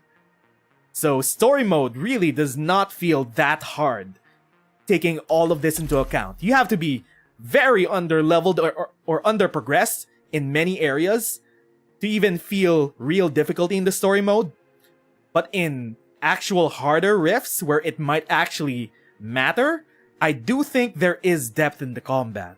Problem is, at the moment, there is no difficulty or no place in the game as of yet that is challenging enough to need that kind of combat depth. You could go through the entire game, the entire story mode at least, by just spamming skills and not even learning how to parry, not even learning how to dodge using skills. It's that easy if you just keep up with your progression, which naturally happens as you just, level up, get some stuff, put resources into your things. It'll just happen naturally over time, and you'll get there eventually over time. The core issue is, yeah, they should definitely add some more challenging content so that the combat in this game can really be showcased. Because that really hard fight that challenging fight with the 2 Giga Spawn that we played against, that was one of the only times in the game where I felt like I could really use the combat skills to their potential. I was trying to use the skills to dodge, even though there's no dodge at the moment in the game. I was trying to parry whenever I could when I was in range. I was trying to keep my skills up, even though it was very tempting to just spam them all when the Giga Spawn were in your face. You definitely had to think about saving your skills for multiple different reasons, not just for dealing damage. You could save them for movement reasons, you could save them to do a parry, or you could save them, just to go ham. And sometimes I just use Fial's skill. Sometimes I just use Fial's skill not as a heal, not to do damage. I just use Fial's skill just to get out of an AoE. And that felt really good when I pulled that off. So there are definitely rewarding things about the gameplay, which are hidden underneath. Problem is, game's piss easy. You don't need that much tryharding to play this game. But I would love if the game facilitated that type of tryharding in more challenging encounters. But so far, the combat in this game has been a pleasant surprise. I have enjoyed the combat in this game, and I didn't expect this much enjoyment to come out of the combat. It has been very good. It has been very fun. For sure, there are clunkiness in places that should be fixed, but the bones itself, I am very sure that I had a good time, at least, playing the combat of this game. Just from those very few fights where the combat depth or strategy actually mattered. Those few fights where I had to push how much I knew how to play this game from the short period of time we've tried testing this game, that was the most fun I've had in this game. You feel like using dashing skills to guarantee a dodge might feel better to use. It's also not a problem when the skills are constantly on cooldown so you can't perma-dodge. Yeah, it's not a problem because there's a risk and reward. With using the skills as both a parry, a dodge system, and your normal crowd control system, there's a lot of risk and reward to using your skills. They are very important. You can't just spam your skills in the hardest fights of this game. But like I said, as of the moment you can, because it's piss easy. As long as you keep up your operator levels, as long as you keep up your weapons, if you keep up your skills even more, this game is not going to be a challenge for those kinds of action gamers looking for that type of challenge. So I definitely think, moving forward into the future, they should start thinking about how to maximize the fun out of this combat system, because there is definitely strategic depth to it. It's just that you don't need to use it. There's no need to actually find that strategic depth in a casual playthrough of this game. Those are my thoughts about combat. Anything else I would like to say about combat?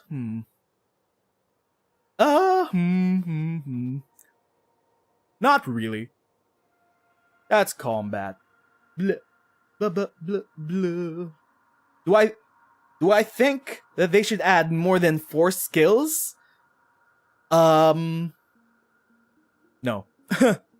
I don't think they should add more than 4 skills. I don't think they should add more of the available 4 skills that we already have with each character. I think they should add either a short dodge or a block, because technically that'll be your 5th skill. And a short dodge and a block is already very powerful. Universally, those defensive options are very powerful. If they could bail you out of situations when your skills are on cooldown, and they could help you out with at least surviving things, the 5th skill really is going to be either a short dodge or a block. Or who knows, some kind of secret third thing which we haven't figured out yet. Same thing happens in Arknights. Yeah. Even with Arknights, the story mode is piss easy if you have a lot of leveled up characters, if you have a lot of meta characters and shit, which is why CC, Pinch Out, Reclamation Algorithm, IS-3, the Ascensions in IS are very important for the game, because those are the only times in Arknights where you could actually engage with strategy, with manipulating animation stuff with that. There are animation tricks that you could do in Arknights, which most casual players will never have to learn if they only just care about story.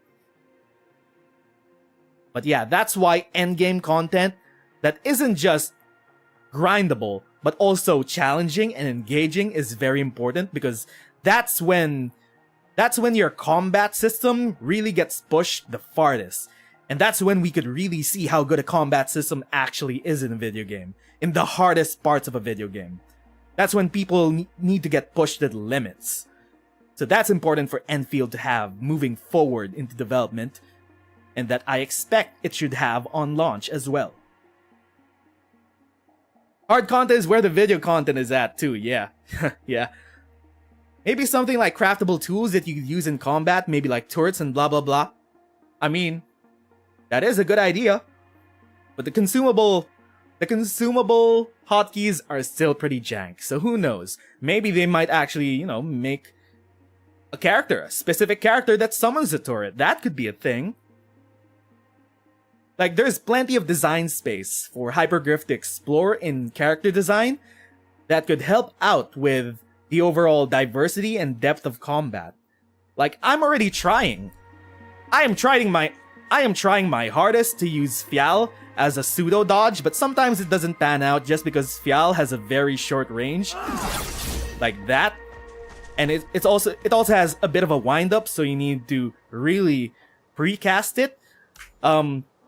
Kagurabachi also has a gap closer, but it only happens on his pursuit. So after he hits something from afar, he gap closes and jumps directly to an enemy, and that's also a pseudo dodge. Chen also has a pseudo dodge with her uppercut, but it's pretty inconsistent as I've tried to use it as a dodge and it mostly has not panned out. So even with the design of the skills alone, they could really lean into like specific things that no other characters can even do. Do I think they should add iframes to the skills? No. Before they add abilities with iframes, before they add more abilities with iframes in this game, they should probably make it harder first. Like, it doesn't matter. It doesn't matter. Do we need it at the moment? No. It doesn't matter at the moment. Like, I would like to see more movement options in operator skills. If they're not gonna add a short dodge, a dodge roll, a sidestep, or a regular dodge in general, like, regular skills should be way more useful in not just dealing damage or parrying, but it should also have secondary uses. Specifically, movement. Movement makes or breaks many video games. Think about all the best video games in history, and the movement of how you control your character is very important. Mario. Super Mario. Jumping in Super Mario. The lengths of which you could jump in Super Mario. The smoothness of sliding across blocks. We have Destiny 2. We have their movement system. Different types of movement systems for different kinds of characters. Most of the raids in Destiny 2 are half combat encounters and half jumping puzzles. Warframe. The bullet jump in Warframe defines that game. That game is not slow at all. If you start out Warframe, you may think it might be a slow game just because all you have is sprinting and running and walking, but no. The way you play Warframe is by bullet jumping everywhere like a maniac. CSGO has great movement. Apex has great movement. Apex, sliding, zip lines. All great video games have great movement. Problem with problem with Endfield right now is that you have sprinting, there is no short dodge, there are no gap closers that you could use outside of skills. So as of the moment, it feels like you're stuck on the ground. And whenever you try to fight enemies really far away, you have to spend more time running to them or running away from them than you are actually engaging with the combat, like dashing out of things, dashing into things, or even just disengaging. So yeah.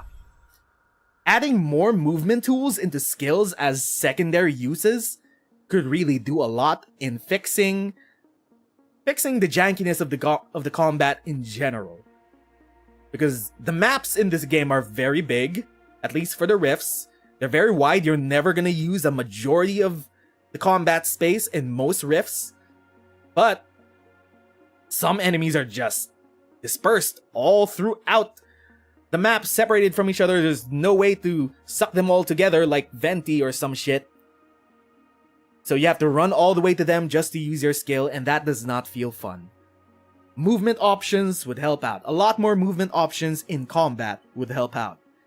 Whether it's going to be the short dodge, whether it's going to be a sidestep, dodge roll, or just making secondary options in actual skill usages, we'll find out. We'll experiment. It's still a technical test. We'll let Hypergriff cook on this one. But overall, I have very, very good impressions about the combat of Endfield. I've enjoyed it so far. There's definitely strategic depth in it. Problem is, there's just no place where you could fully make use of that strategic depth, or where it's actually required. Combat is still jank a bit because of the consumable system and also the lack of any defensive option the lack of any defensive option outside of your skills. So there's that. But overall, good bones. Good bones to build a combat system on top of. Good shit. Good shit, Hypergriff. Approved. Approved.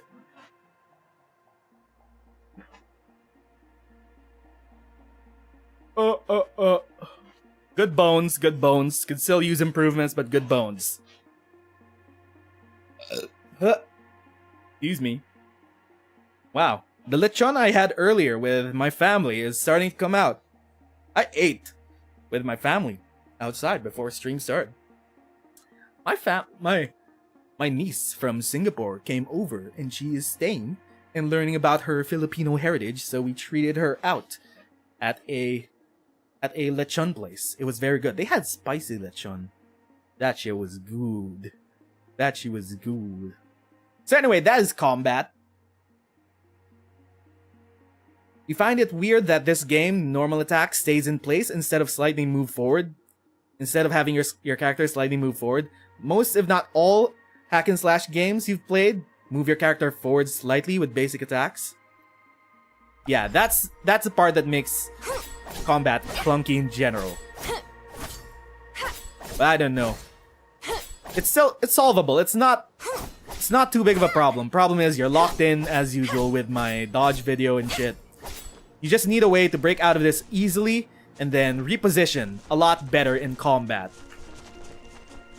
At least in combat, your sprint is automatically activated at all times, so you don't really have to micromanage sprinting in combat. It's just activated in general. Outside of combat, you could just walk like this, and you have to manually start sprint. But in combat, your sprint is on automatically all the time. It's like MOBA game combat. But yeah, these will just root you in place. Is she moving slightly forward? No, not at all. Pial?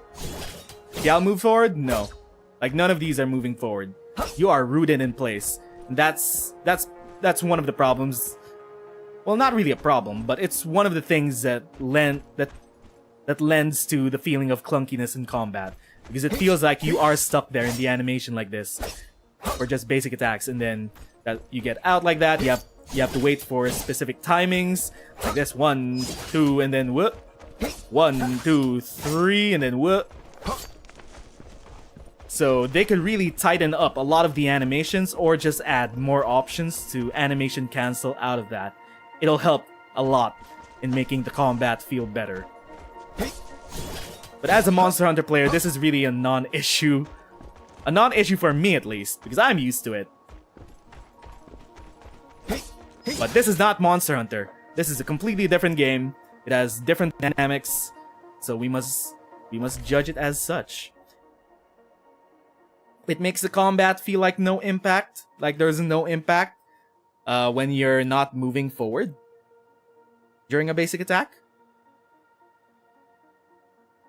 I don't know. I think this game just generally has a... I think this game also has pretty bad feedback on how strong your attacks actually feel. Not your skill attacks. Your skill attacks are very well animated. They stagger your enemy pretty significantly, at least visually. But the basic attacks, they look and feel weak.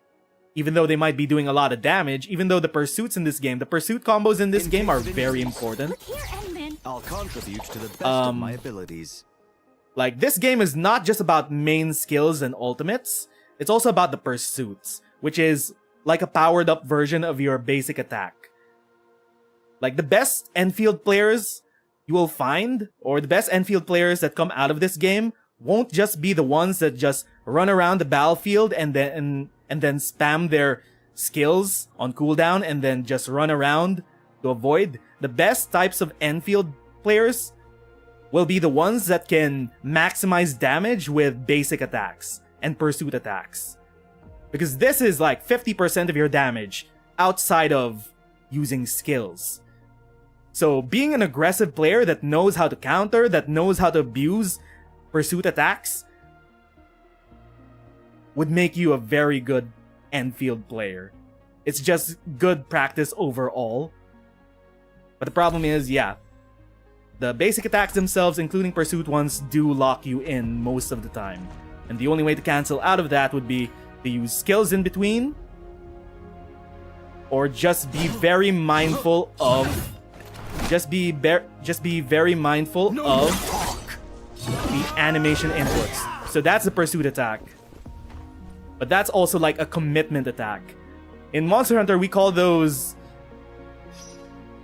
What do we call those? I forgot. But you really have to commit to those big pursuits. And sometimes if you use the pursuits in the middle of an enemy's skill, you will get hit, you will get damaged. So there is a risk and reward. Sometimes I don't even use pursuit attacks. Sometimes I just go activate a skill. I don't even activate Angelina's pursuit attack or some shit. And then I just get out. So there is depth in this combat system. Problem is, you know, you don't need it. You don't need it. This is a gacha game. Just level up your account and you'll be fine. You can outscale everything in this game without getting into actual combat depth. Is that a problem for Hypergriff? Who knows? It might get more casuals to play in the game. Will it be better overall for veteran players who are looking for more challenging content? I don't think so, which is why high-end challenging content is very important, so that we could showcase the combat in this game and actually push it to its limits. You really like the sound design of the skills? Yeah, so far.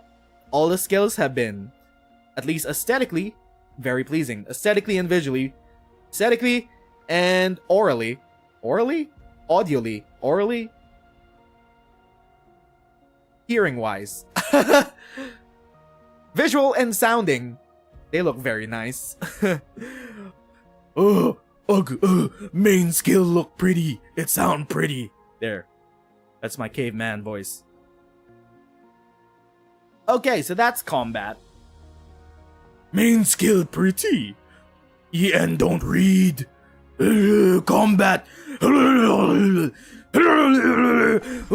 Chen, marry me, Chen. Main skill pretty. Huh? Okay. So there is combat. How am I gonna edit this down to a video that gacha gamers with short attention spans are gonna watch? Whatever. I'm just gonna edit it as comprehensive as I can. So that is story and combat. Spar with me when you have the time. I'm gonna have better visual aids when I edit this video. But yeah. Anyway. So, what do we have? Okay, next thing on the docket. Feedback. Factory. So far, the factory has been... Hold up. I am itchy. So far... Wait. Okay. So far, the factory, the base building, has been, unsurprisingly, one of the most fleshed out, most cooked parts of the technical test so far. Like, there is very clear work done into designing just the flow of what you could do in the factory base, how it ties into your power progression, how it ties into all other systems in the game, like your trading post, like your gear creation, like your essence creation. The base is, quite frankly, the most important part of the game, and if you're going to play this game, you really cannot ignore the factory building of this game, because it is tied to so many important things and power progression points, that you can't ignore it. You needed to make explosives to explore the map. You needed to make healing items that help you out in combat. You needed to make batteries or food to trade to the trading post, where you could buy other useful materials like promotional materials. You needed to craft gear, which are big power boosts. You cannot play this game as just the story Genshin Impact, as Arknights Genshin Impact. This game is half and half Satisfactory and Arknights Endfield as an open world action game. So, whether or not this is gonna resonate with the average gamer, I'm not quite too sure. This is a very, very niche system that I'm pretty sure not a lot of people will enjoy, but also a lot of people can learn to enjoy. Only concern is that they need to limit production or increase materials required for upgrades. And they do something to make you change your base once in a while. I have no concerns that the base will be ever changing, because as time goes on, as they do more patches, as they release more characters, there will be more and more new materials from newer areas. There will be newer flowers to farm. There will be newer things to craft. We're only on tier 3 of the actual available skill of the actual available skill tree of the base. So for sure, your base will never be permanently finished at any given point in time, because patches will just keep updating this. And I'm assuming they really don't want you to stockpile too many old materials of promotional materials and shit and gear and shit for newer characters, because they probably want you to grind to get back on the grind. So they're gonna keep releasing newer and newer materials for you to create production lines of, and just keep the base content going. I have no concerns about that. You're always gonna be changing up your base. They're gonna be times when you run out of space in your depot, you have 10k of a certain material, and you no longer need a certain production line. And then that may be a signal for you to maybe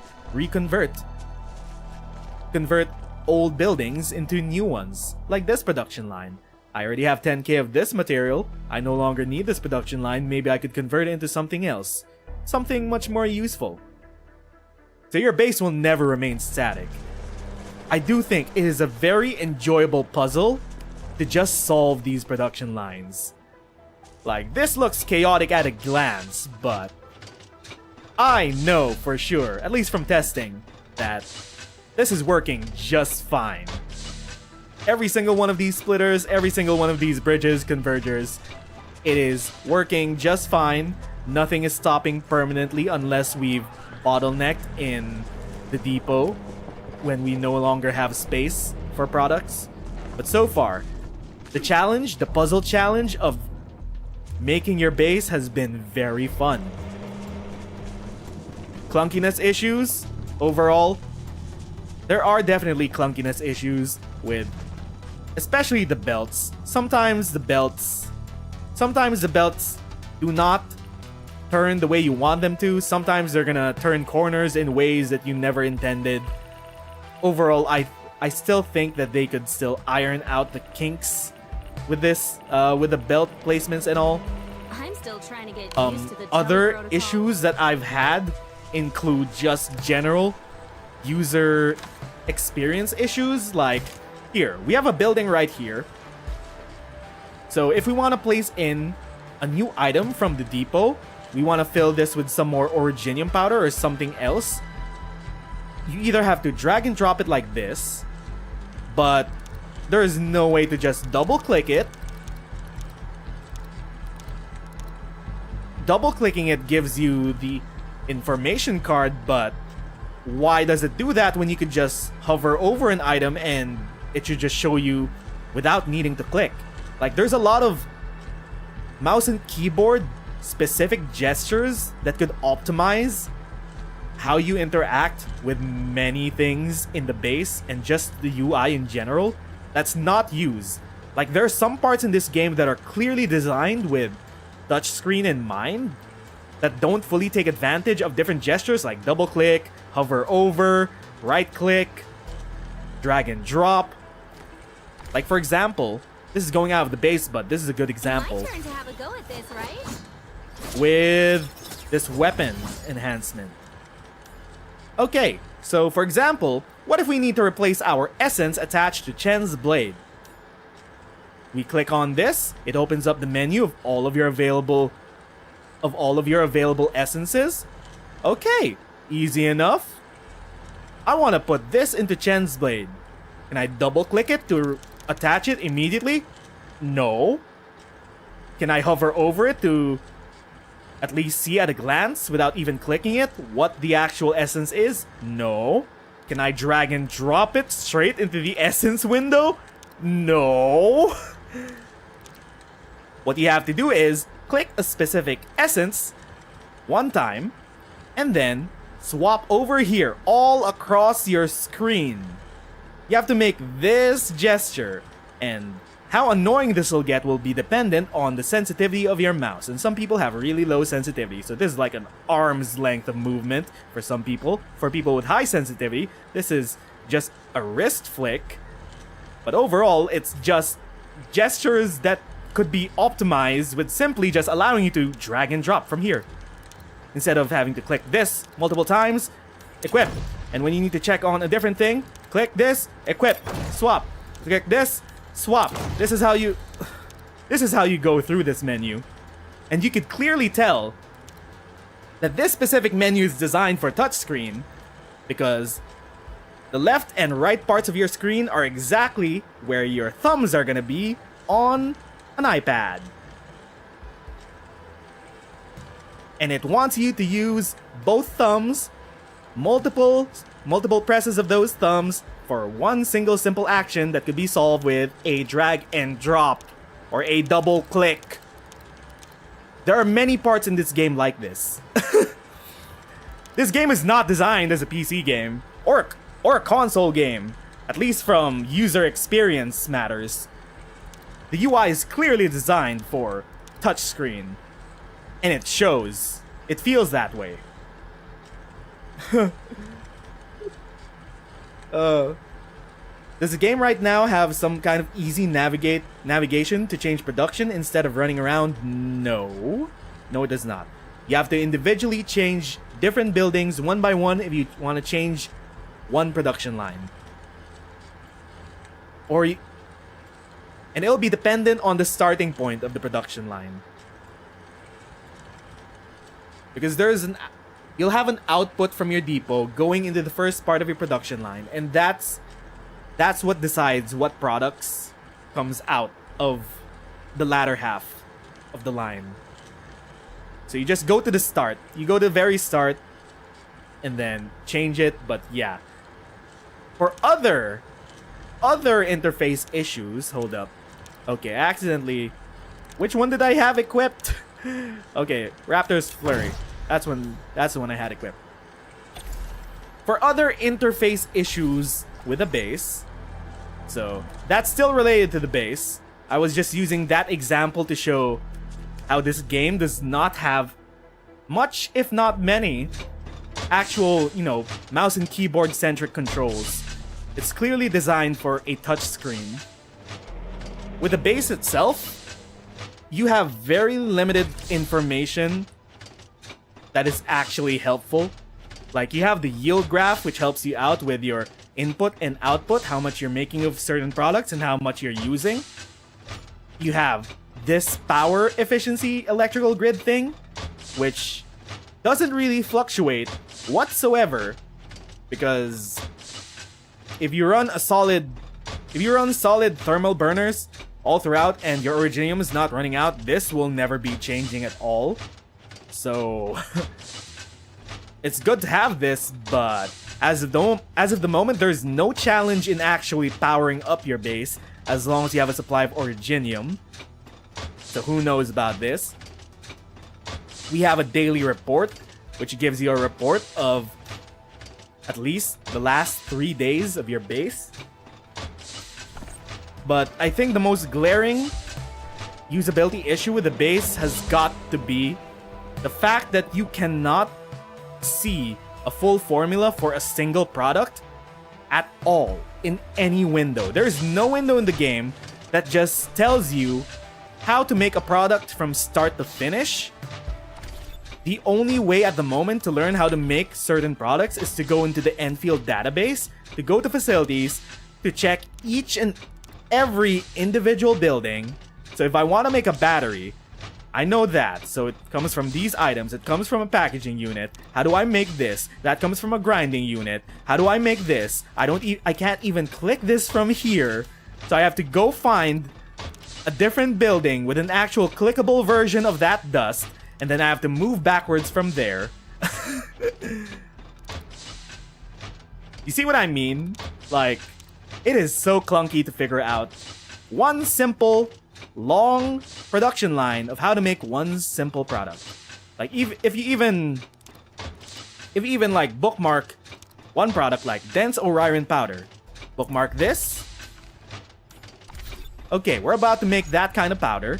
All it will have is the intermediate materials that you need to make that powder. It doesn't even... There's no way to just directly get a full line of all the materials you need. We could try bookmarking. We could try bookmarking even more of these, but is that even possible? So we go to sandleaf powder. I can't even bookmark it from this drop-down menu. I have to go look for the specific powder over here, and then we try to bookmark this. No, you can only bookmark one product at a time, and it'll only tell you the raw materials used for that specific product. It won't even tell you if the raw materials you need have intermediate products that you need to use to make them. There's a lot of information hidden under a lot of clunky menus. What the fuck? Like, the experience of base building and getting things running is the fun part. Learning the formulas is very clunky, not fun, not intuitive. You could use like a simple window that just has a list of every single unlocked product that you can make, and then you should be able to see it at a glance, at an easy glance, which formulas make which. As of the moment, there is no easy way to do that without scouring the menus. That's one other issue I have with it.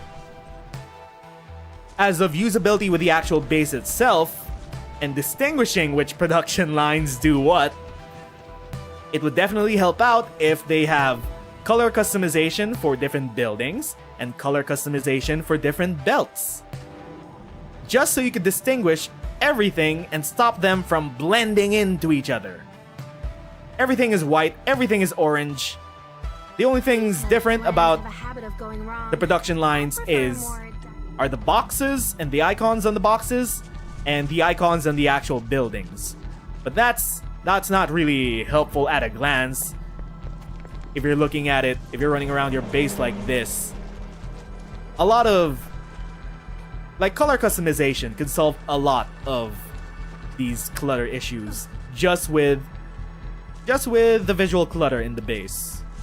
But then again, scale issue. Just make a neater base, forehead. Scale issue. Just make a neater base.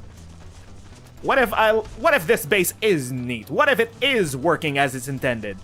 It still looks kind of chaotic because everything blends into orange and yellow, into orange and white. So color customization could go a long way into making this feel a lot more organized. Do I think mine should deplete with time, or at least be less efficient? It should not deplete with time. How would that even work? I mean, it could deplete after the end of a week, but that's just more time gating, isn't it? Like, if mines deplete on their own, that means you have a limited amount of raw materials to make items. And that's just extra time gating that you have to wait for until they reset, if they ever. I don't think that's good. Other belt colors might be reserved for faster belts. I mean, there are already arrows. There are arrows on the belts. They could just move faster. Like these visual arrows moving on the belts, they could just move faster. And you could even see on the slow belt the logistics speed. So I think even faster belts could be a lot more useful if you could just customize the color of every single belt, no matter how fast or slow they are. So there's that. That's some usability with the base to address.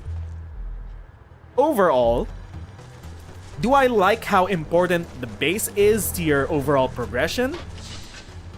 I honestly do not know quite just yet. Because the base is so important that outside of exploring the world, majority of your time might actually be spent within the base, just optimizing shit, just making production lines, just making items. Whether that's gonna appeal to a majority of Enfield's players, I don't quite know. Because this is also one of the things that they asked you in the survey. Like, how much of the materials do you need would you like to be provided by the base? Do you want 100% of the base to provide every single material you'll ever need? Or would you like to actually farm some rare materials outside which you can't farm in the base? We have a few of those already in the flowers and the fungi. The flowers and the fungi and the bugs, these bugs which you use to create consumables and revive materials, and these flowers that you use for skill upgrades, and the fungi that you use for operator promotion, you can't farm those in the base. You have to go on your farming route every day to pick up the daily reset of those materials. So far, I think, as of now, having those materials does give you an incentive to actually go out into the world and re-experience the outdoor areas. I don't think the base should provide you with absolutely everything that you'll ever need playing Endfield. I think some materials should definitely just be gathering only. But so far, it is very fun. Making all these long-ass production lines, getting them working, and then turning in the fruits of your rewards either to the trade shop, like there's an endgame system where you use the trading station to turn in factory products, and you could use these to gain either credits for upgrades, certs that you use in the faction shops, which give many useful materials and relations. Have a habit of going wrong. I prefer So more far, direct it has felt answers. very rewarding to make very sustainable bases. Will it be required of you to min-max these bases? I don't think so. I didn't min-max my base, but so far it has been sustainable. At least, overnight. And I don't have to worry about it. I don't have to worry about resources. Is that a good or bad thing, though, that I spend most of the time in my base and not actually engaging with Talos 2? The whole point of Endfield is that we're colonizing this planet, and I think engaging with the actual planet, the environment, should be, attached to the gameplay. Like, the gameplay and the narrative should be one-to-one with each other. But so far, there are two different sides of Endfield, which I feel like might clash with each other if the balance between those two aren't proper. You have the exploration side, outside in the open world and wilderness, and then we have the base building side, which allows you to automate most of the resources you need to progress in the game. So there is a fine balance to be had in not making sure that the base is the end-all be-all of your progression or the way you engage with Talos 2 as a world. Let's head there Just for a coming from your closer experience look. as a Factorial player, Think other it's a belt colors should jetpack. be reserved for faster belts. Can you change belt colors in Factorial? Or is it only one simple thing? But so far, aside from those, I do think that having boxes for all the materials, it could also blend very easily into the environment, into each other, over just expanding your base. Could they use some more realistic looking models for each and every item? It might make it look easier at a glance from afar, but I don't know exactly. I don't know what the exact answer to this. But a lot of the gray boxes do be blending into each other if you're not if you're not paying too close attention to every single icon. Like, these two icons look very similar, but one's a seed and the other's a plant. So yeah, there's that with the base. Very enjoyable so far. My other concern about the base is that generally, I think the electric pylons are way too restrictive in radius. In the base, you don't really feel it too much, but outside, in the open world, you will feel the range of this radius. Mainly because there are mining nodes in the wilderness, which might be one tile too far from each other, so you might actually need two pylons instead of one just to power up two measly mining nodes. In general, electric pylons are very limited in radius. They could be a bit bigger so far. As with constructing things outside of the base, I do genuinely think that it is very cool. I like it when I solve the problem of setting up power all throughout an area, setting up zip lines so I could have faster shortcuts to rifts that I want to farm every day, to fungus spots and flower spots that I want to farm every single day. It's a fun problem and puzzle to solve, just setting up the power in different areas that you unlock over the course of the game. And overall, I do approve of it. I like it. I love the zipline system. Now, would I like to see more social features added to the base building and building in general? Sure. Blueprints that would allow people to share their base layouts would be great. Having your friends come over to help out with building would be fun and cool. An actual Death Stranding mechanic where new players could maybe find deactivated ziplines in the world that they would have to fix, and these ziplines could be created by other players in their own worlds, and it could be shared just naturally to other players to activate so that they don't have to build their own ziplines. Maybe they could just find some naturally built by other players and fix those instead. That's a Death Stranding mechanic. Whatever improvements that they could make to make Endfield feel more social and alive, all the better. I want to see more of that kind of gameplay. Because we're not just exploring this game alone, we're exploring it online, on the internet, with other players. So interconnectedness with the community and creating all these community features that allow sharing of buildings, zip lines, layouts will really go a long way in carrying the future community of Endfield.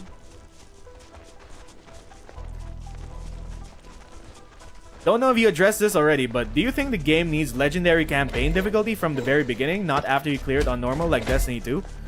Legendary campaign difficulty? A harder difficulty for a story mode? That's like a new game plus. I don't know. I think that's way too far out from now. Like, this is a live service. This is not gonna have a finished storyline like Destiny 2 has with expansions and constant seasonal DLC. They'll be constantly updating the story of this game. But I do think having repeatable encounters of all the most iconic boss fights in story mode, at least with higher levels, and harder mechanics, would be very interesting. Because so far, it looks like you can only fight each story boss one time, and that is it. I would love to see them reapply that content in other areas. At least as repeatable content, which you could, test out builds in. That's generally just a problem with there's no challenging content in this game as of yet, if you're keeping up with your power progression. To make things hard, you have to be under-leveled or you have to handicap yourself with no gear sets, with under-leveled weapons, with under-leveled skills. And even story mode in general has not been challenging. So, yeah, they could definitely bring back certain encounters to be replayed. Should they make a new mode difficulty? A new game plus difficulty? Legendary campaign, just like with Destiny 2 or other games with new game pluses? I don't think that's in the books. I think there's better uses of their time than recalibrating the story for an endgame player. Because this story, it is not designed to scare away the hoes.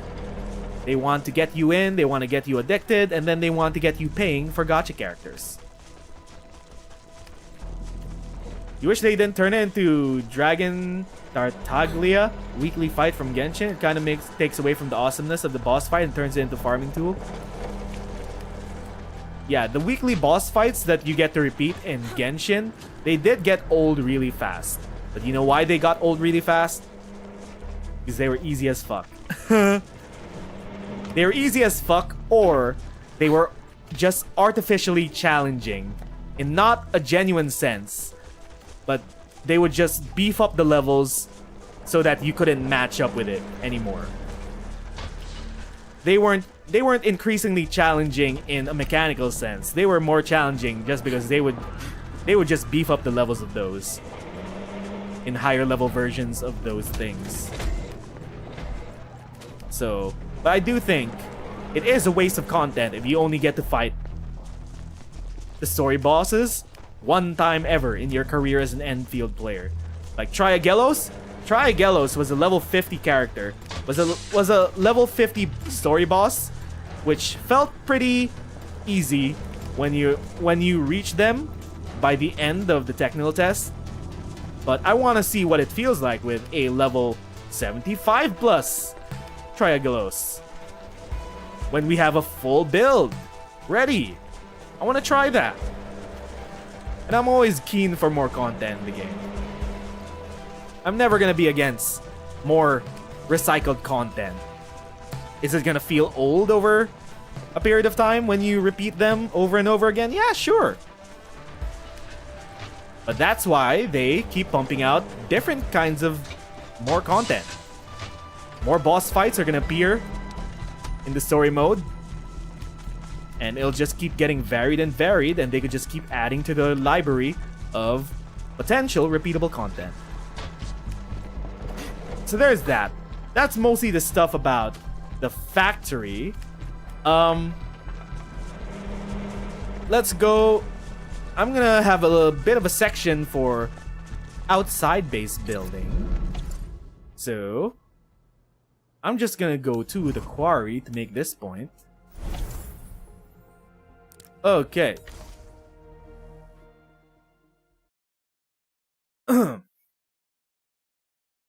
This will involve like map design and shit, and how I think they could design maps to further facilitate what they want to do with the zip lines. So, as I've said, the zip lines are a very good thing that I enjoy about the building in this game. It is a puzzle that you have to solve with just connecting power through a wild area and then setting up zip lines to make your traversal through areas a lot more efficient in the future. I think the design of maps could really facilitate a lot more shortcuts. Shortcuts that you could find that are designed to clearly be shortcuts. And these would be very fun to find. Maybe they could be a reward if you manage to solve how to use them. But specifically with this fence right here. When we first got to this area, I initially thought that, hey wait, there's a hole in the wall. And can't I just use this to skip the long run around? To just jump straight into the quarry? No. Apparently not. But I don't know if this is intended or not. But I did find a shortcut using the zip lines. So this is actually cool. Whether it's intended or not, I don't care. I just think it's really neat that I managed to do this, and it's possible. And it felt really rewarding figuring out these shortcuts that you could just use to cut throughout the map. So I'd like to see a lot more like intended shortcuts that Hypergriff kind of wants you to find out and discover on your own. Because I feel like I might have just lucked into that. But maps themselves and their design could facilitate ziplines a lot better. And it would be so much more engaging if you could just find these secrets, find out what these optimal routes are, without, you know, just brute forcing it through the physics of the game.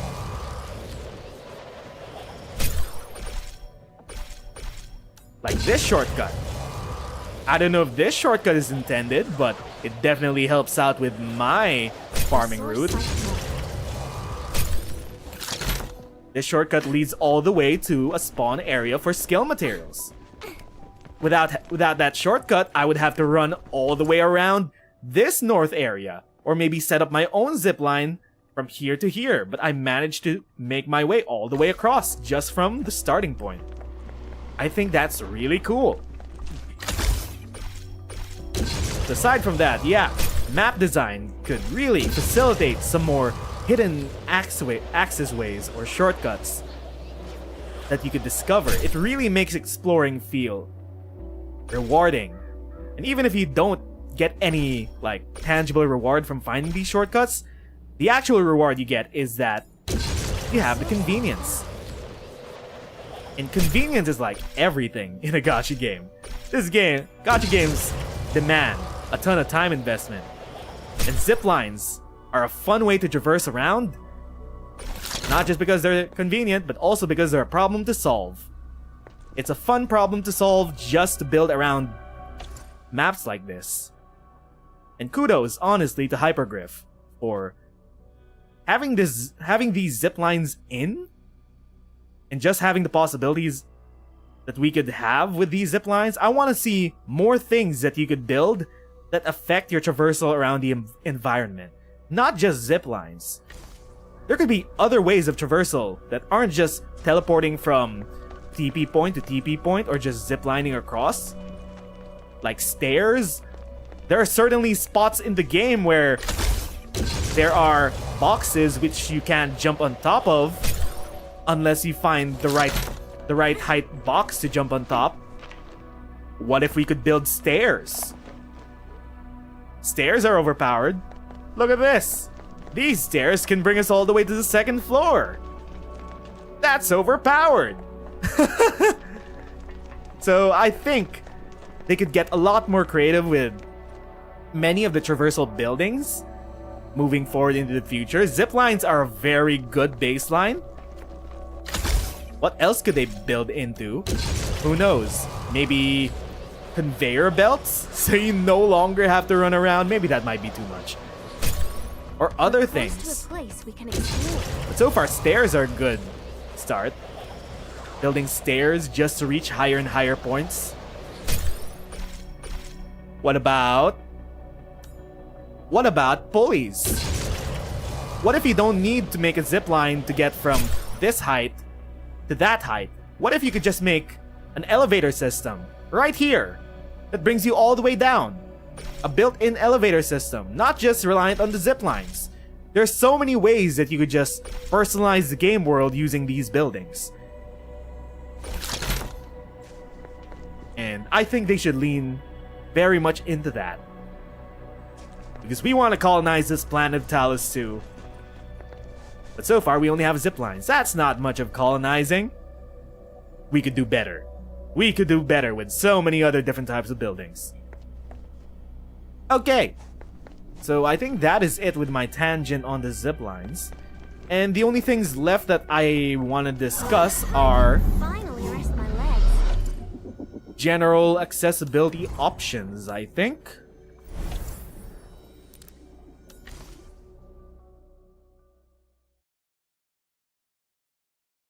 General accessibility options and progression. Okay. So, now we've talked about the factory. I guess we could talk about power progression in Endfield. So as I've said, honestly, I don't think this game is hard. I don't think it's designed to be hard. It only really does feel challenging when you are severely underpowered, undergeared, underleveled. Oh, and don't let However, Poppy know. so far with the Endfield technical test, I think the progression has been pretty fast, to be honest. But take this with a grain of salt. In the technical test, they do send us a surplus of sanity potions in order to recover our sanity so we could play a lot more rifts and get resources from those. So things will obviously be subject to change. But so far, after 40 plus hours of playing the technical test of Endfield, we were able to make 1, 2, 3, 4, You should be well My crusade is 5 far max from level over. characters, at least for level 70, before you. I love a bunch of level 40 characters. In case of injuries, notify me first. I managed to make at least a level 60 weapon. 1, 2, 3. Before you say So the word. 3 max level crusade In weapons. case of injuries, Level notify 70 at me least. First. And then for skills, I managed to max the skills of 4 characters. My turn to have a go at this, Well, 3.5 characters. The progression has felt very fast. I'll contribute. The only to question best of my is, abilities. how fast will it be on launch? Because there's always that grain of salt in that the tech test is designed to get content into the tester's hands. So progression might actually be much slower on live, dependent on how much time investment Hypergriff wants to get out of their players. Because in just 40 hours, 40 plus hours, that's not even like 3 days of game time, I've finished 4 characters. I'm not saying that finishing a character is a bad thing with a gacha game. I think that it's actually a great thing for a gacha game. Games should be completed. We shouldn't get mad when a game does not have endless grinding. Sometimes it's okay when we get to complete a gacha character and there's no other layers of RNG or, potentials that we have no access yet to optimize our characters. Sometimes it's okay to finish a character and then be done with them and no longer need to progress them. So we could focus on other characters in the roster. Like that's one of the great things I do like about OG Arknights is that in OG Arknights you could finish a character. And there's no RNG in anything, you just need the materials for that character and eventually, over time, you could finish a character and then no longer need to address them. But with other games, you have some layers of RNG with the gear, some layers of RNG with upgrading that gear, some layers of RNG in actually attaining good weapons. So far, I think Enfield's power progression has been lightning fast. I personally enjoy it that way. Whether Hypergriff thinks that's good for their wallets is another matter. But yeah, so far I think Standing by. it is easy enough to keep up with your power progression. I'll contribute. You to get the a best shit of ton my of abilities. XP and credits throughout just the story mode.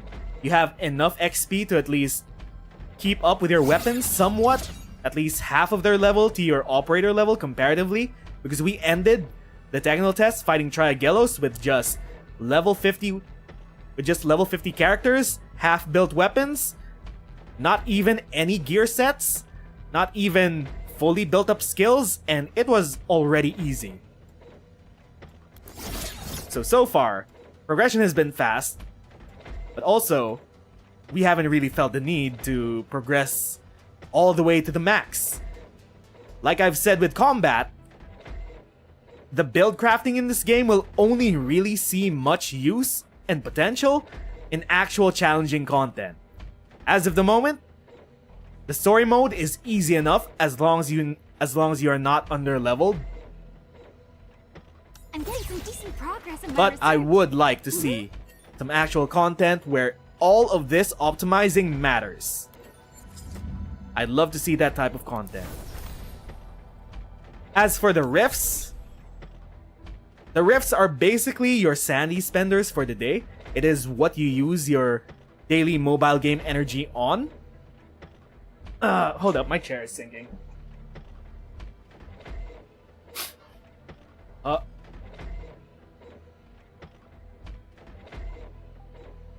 So we have for now a maximum of 160 sanity, and 1 sanity is regenerated every 10 minutes. And in general, they'll give you around 2 sanity potions for the daily quest, so you'll have 240 sanity to spend in a day, which is basically 24 hours worth of sanity all in all. The maximum rift that you could play for resources are level 50 rifts, which give either credits, skill up materials, character promotion materials, XP for characters, weapon tuning promotion materials, and so on.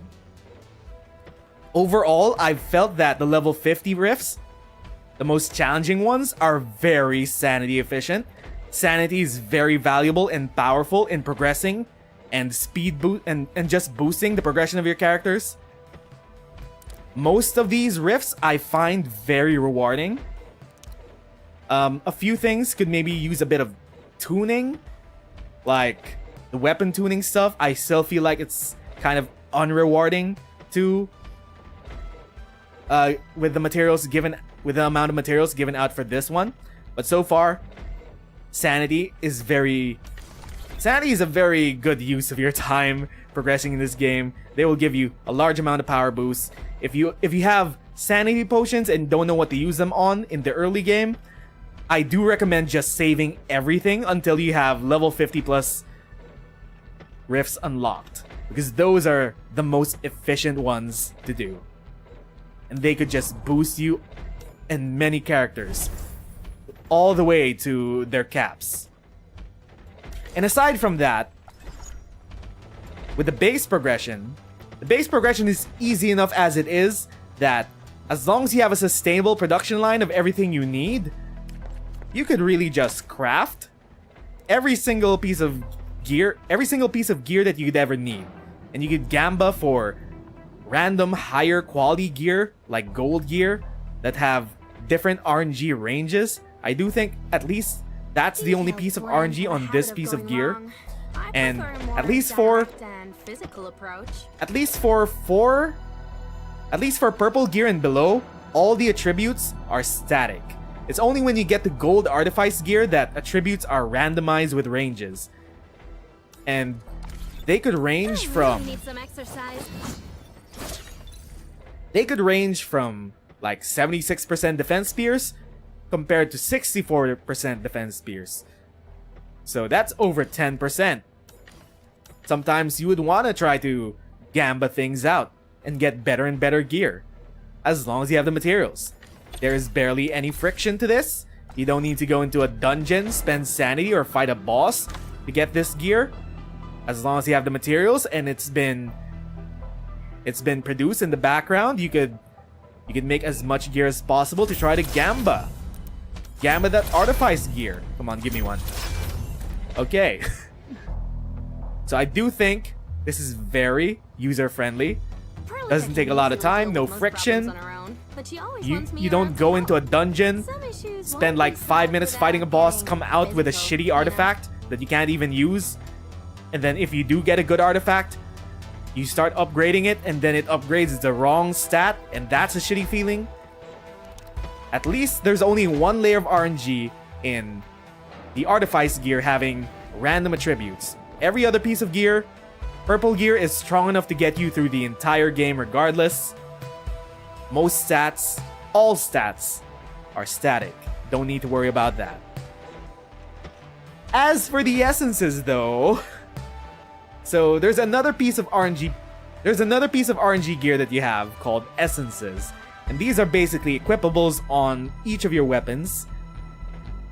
And mostly they are completely randomized. Like, for sure, I guess there could be some stat variations between, where is it? I'm sure that there are stat variations between purple essences and green essences at the bottom of the tier, but the most important thing on these are definitely attached skills. Like this. These attached skills are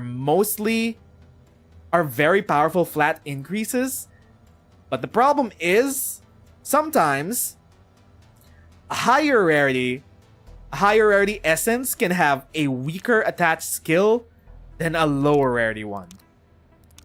And that's kind of unintuitive. Let me bring up an example. Which one is it? Which one is it? So here we go. We have an Envoy Essence Alpha.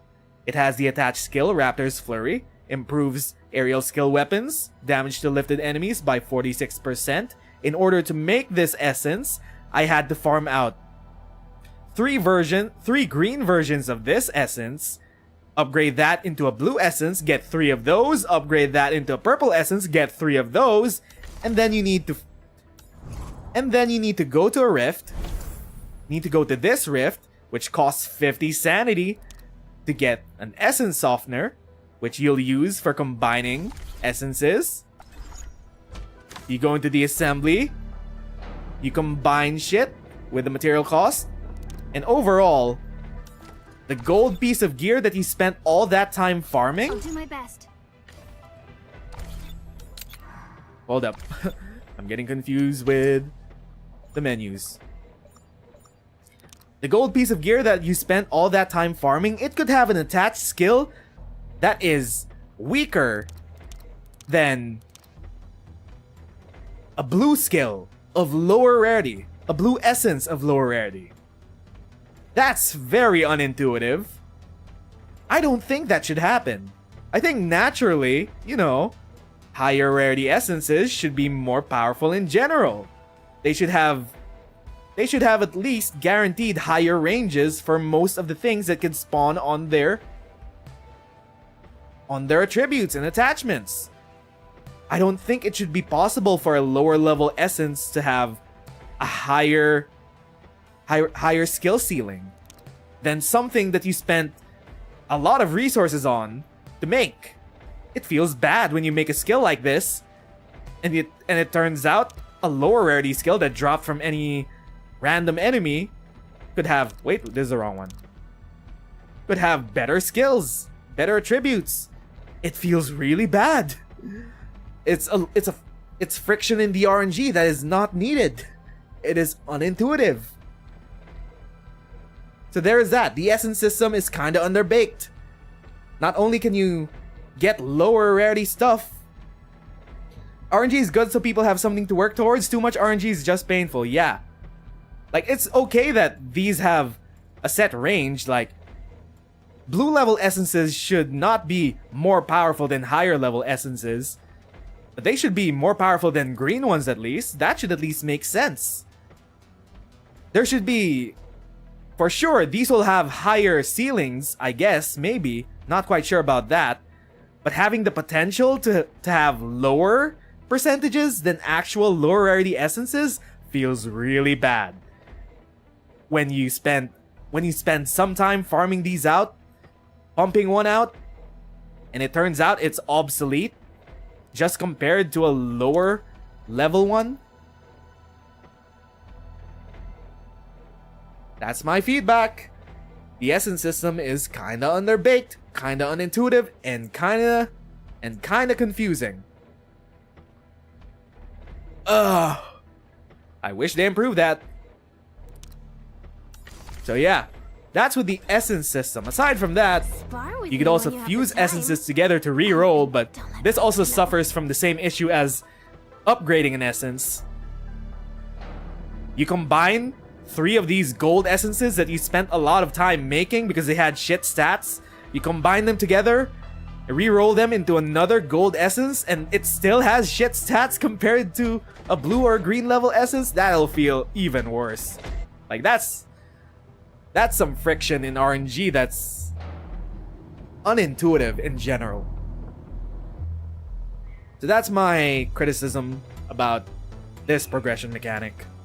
But anyway, even if you ignore these essences, as usual, I do think the game does not necessitate that you go all into all this optimization. I would love if it does, if there is enough challenging content to actually need this amount of min-maxing, but as of now, no. But yeah,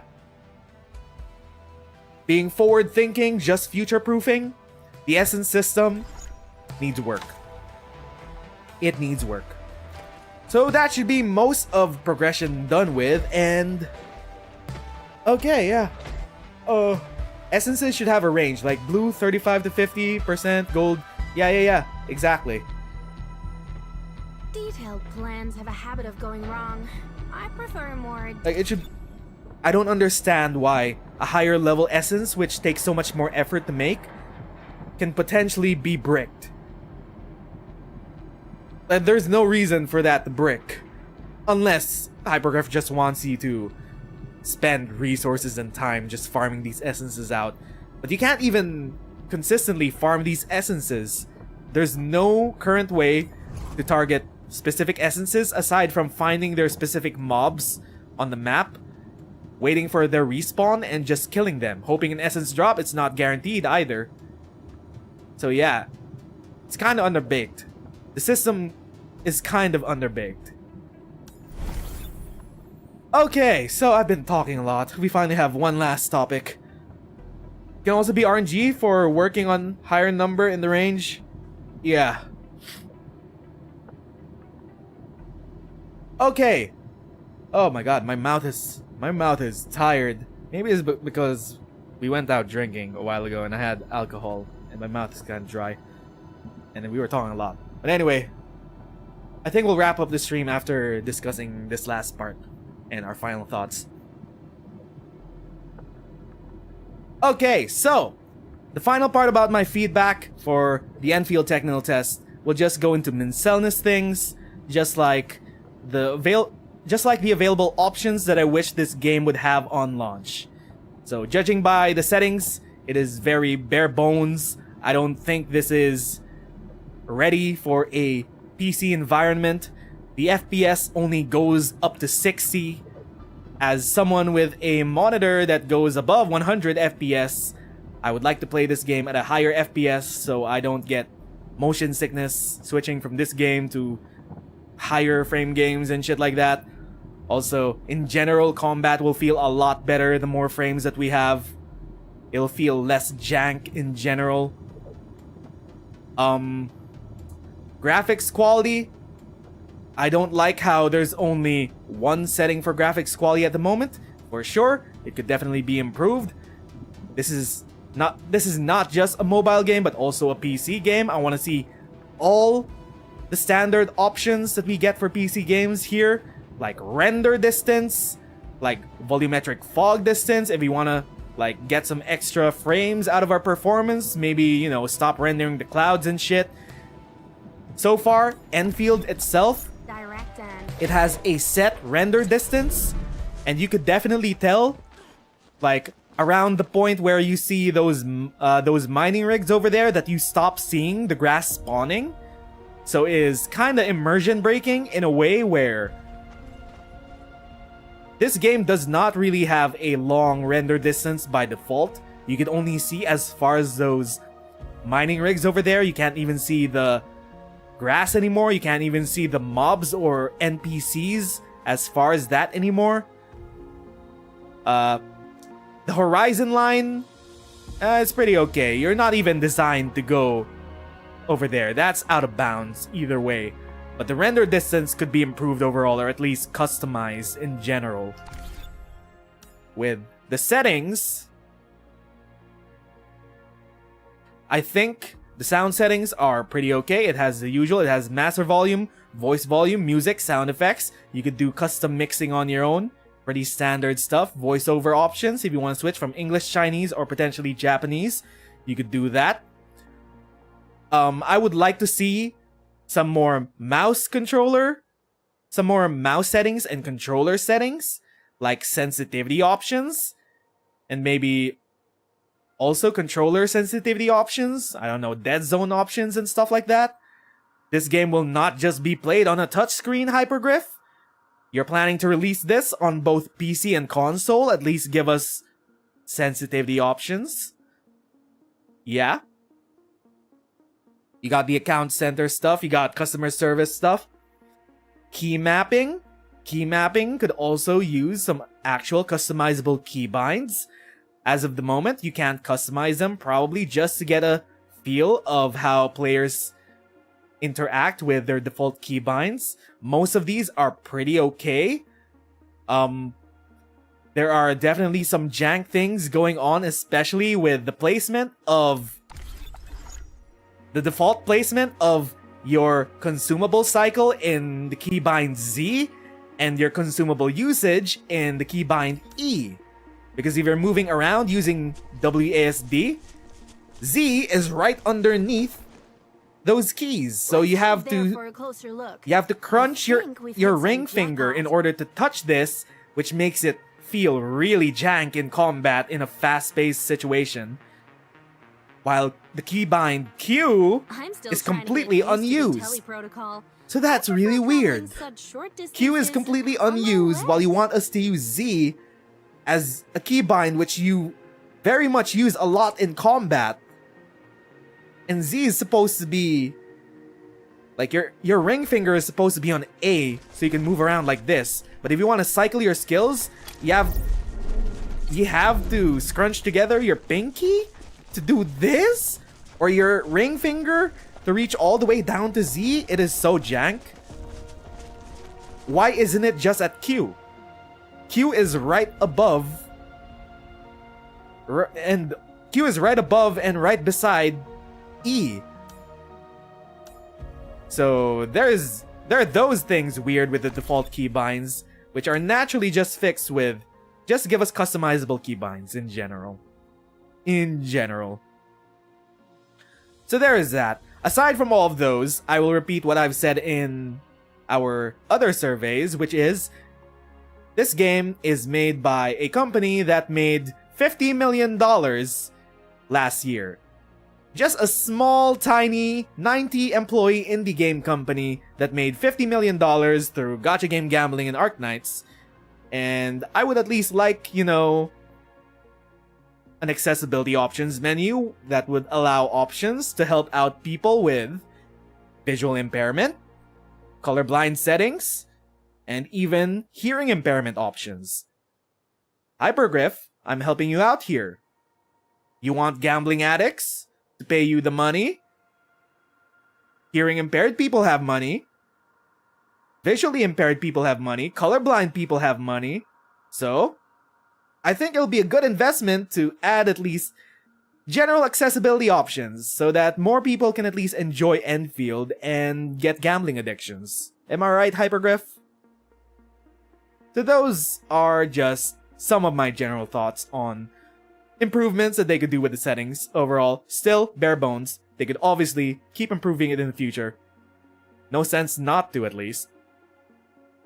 As a PC game, it is still pretty much at least disappointing that a lot of PC features which should be here on launch are currently not being applied, at least in general, which is just mostly gestures. PC keyboard, PC mouse centric gestures, which are way more efficient than just many of the touchpad centric menu and user experience and user interface design all throughout the game. So please remember that PC players and even controller players might have a mouse, and there are gestures a lot easier to use than just using a thumb or both your thumbs while tapping on a touchscreen. There's that. Drag and drop exists, double click exists, right click exists, but right click in gacha games only ever get used for a back button. For some reason, mobile games will only ever use the right click as a back button. They won't ever use it for any other UX gesture. There's also a hover over, especially when it comes to inventory management. I want to be able to compare this 6-star gacha pole arm with this 5-star with this 5-star free-to-play pole arm. But in order to do that, I have to switch back and forth between these two. I want to compare them 1-to-1. It would be nice if the one you selected would appear here, and the other one that you haven't selected but want to compare, you could at least hover over it to see its information tab. And then you could compare 1-to-1. There's a lot of quality of life features that PC players are used to in their PC games that are clearly not here because this is clearly Hypergriff's first attempt at a multi-platform game. It is still designed as a mobile game. The interface looks really great. The user interface looks really great. The user experience of using the interface on a mouse and keyboard is not great. So there are still improvements to do with that. Anyway, so overall, those are my current thoughts on the ongoing global technical test of Arknights Endfield. As usual, this is a technical test, so things are obviously subject to change. Because we still got all the feedback to go. We still got all the feedback to give to Hypergriff. Whether or not how they address those feedback, I guess we'll find out in later tests when they reiterate on the systems of the game. Everything I've said in this video has come from a place of an OG Arknights player that wants to see this game become good, wants to see this game succeed, that wants to experience a good story in this game, that wants to have fun with all of the gameplay systems.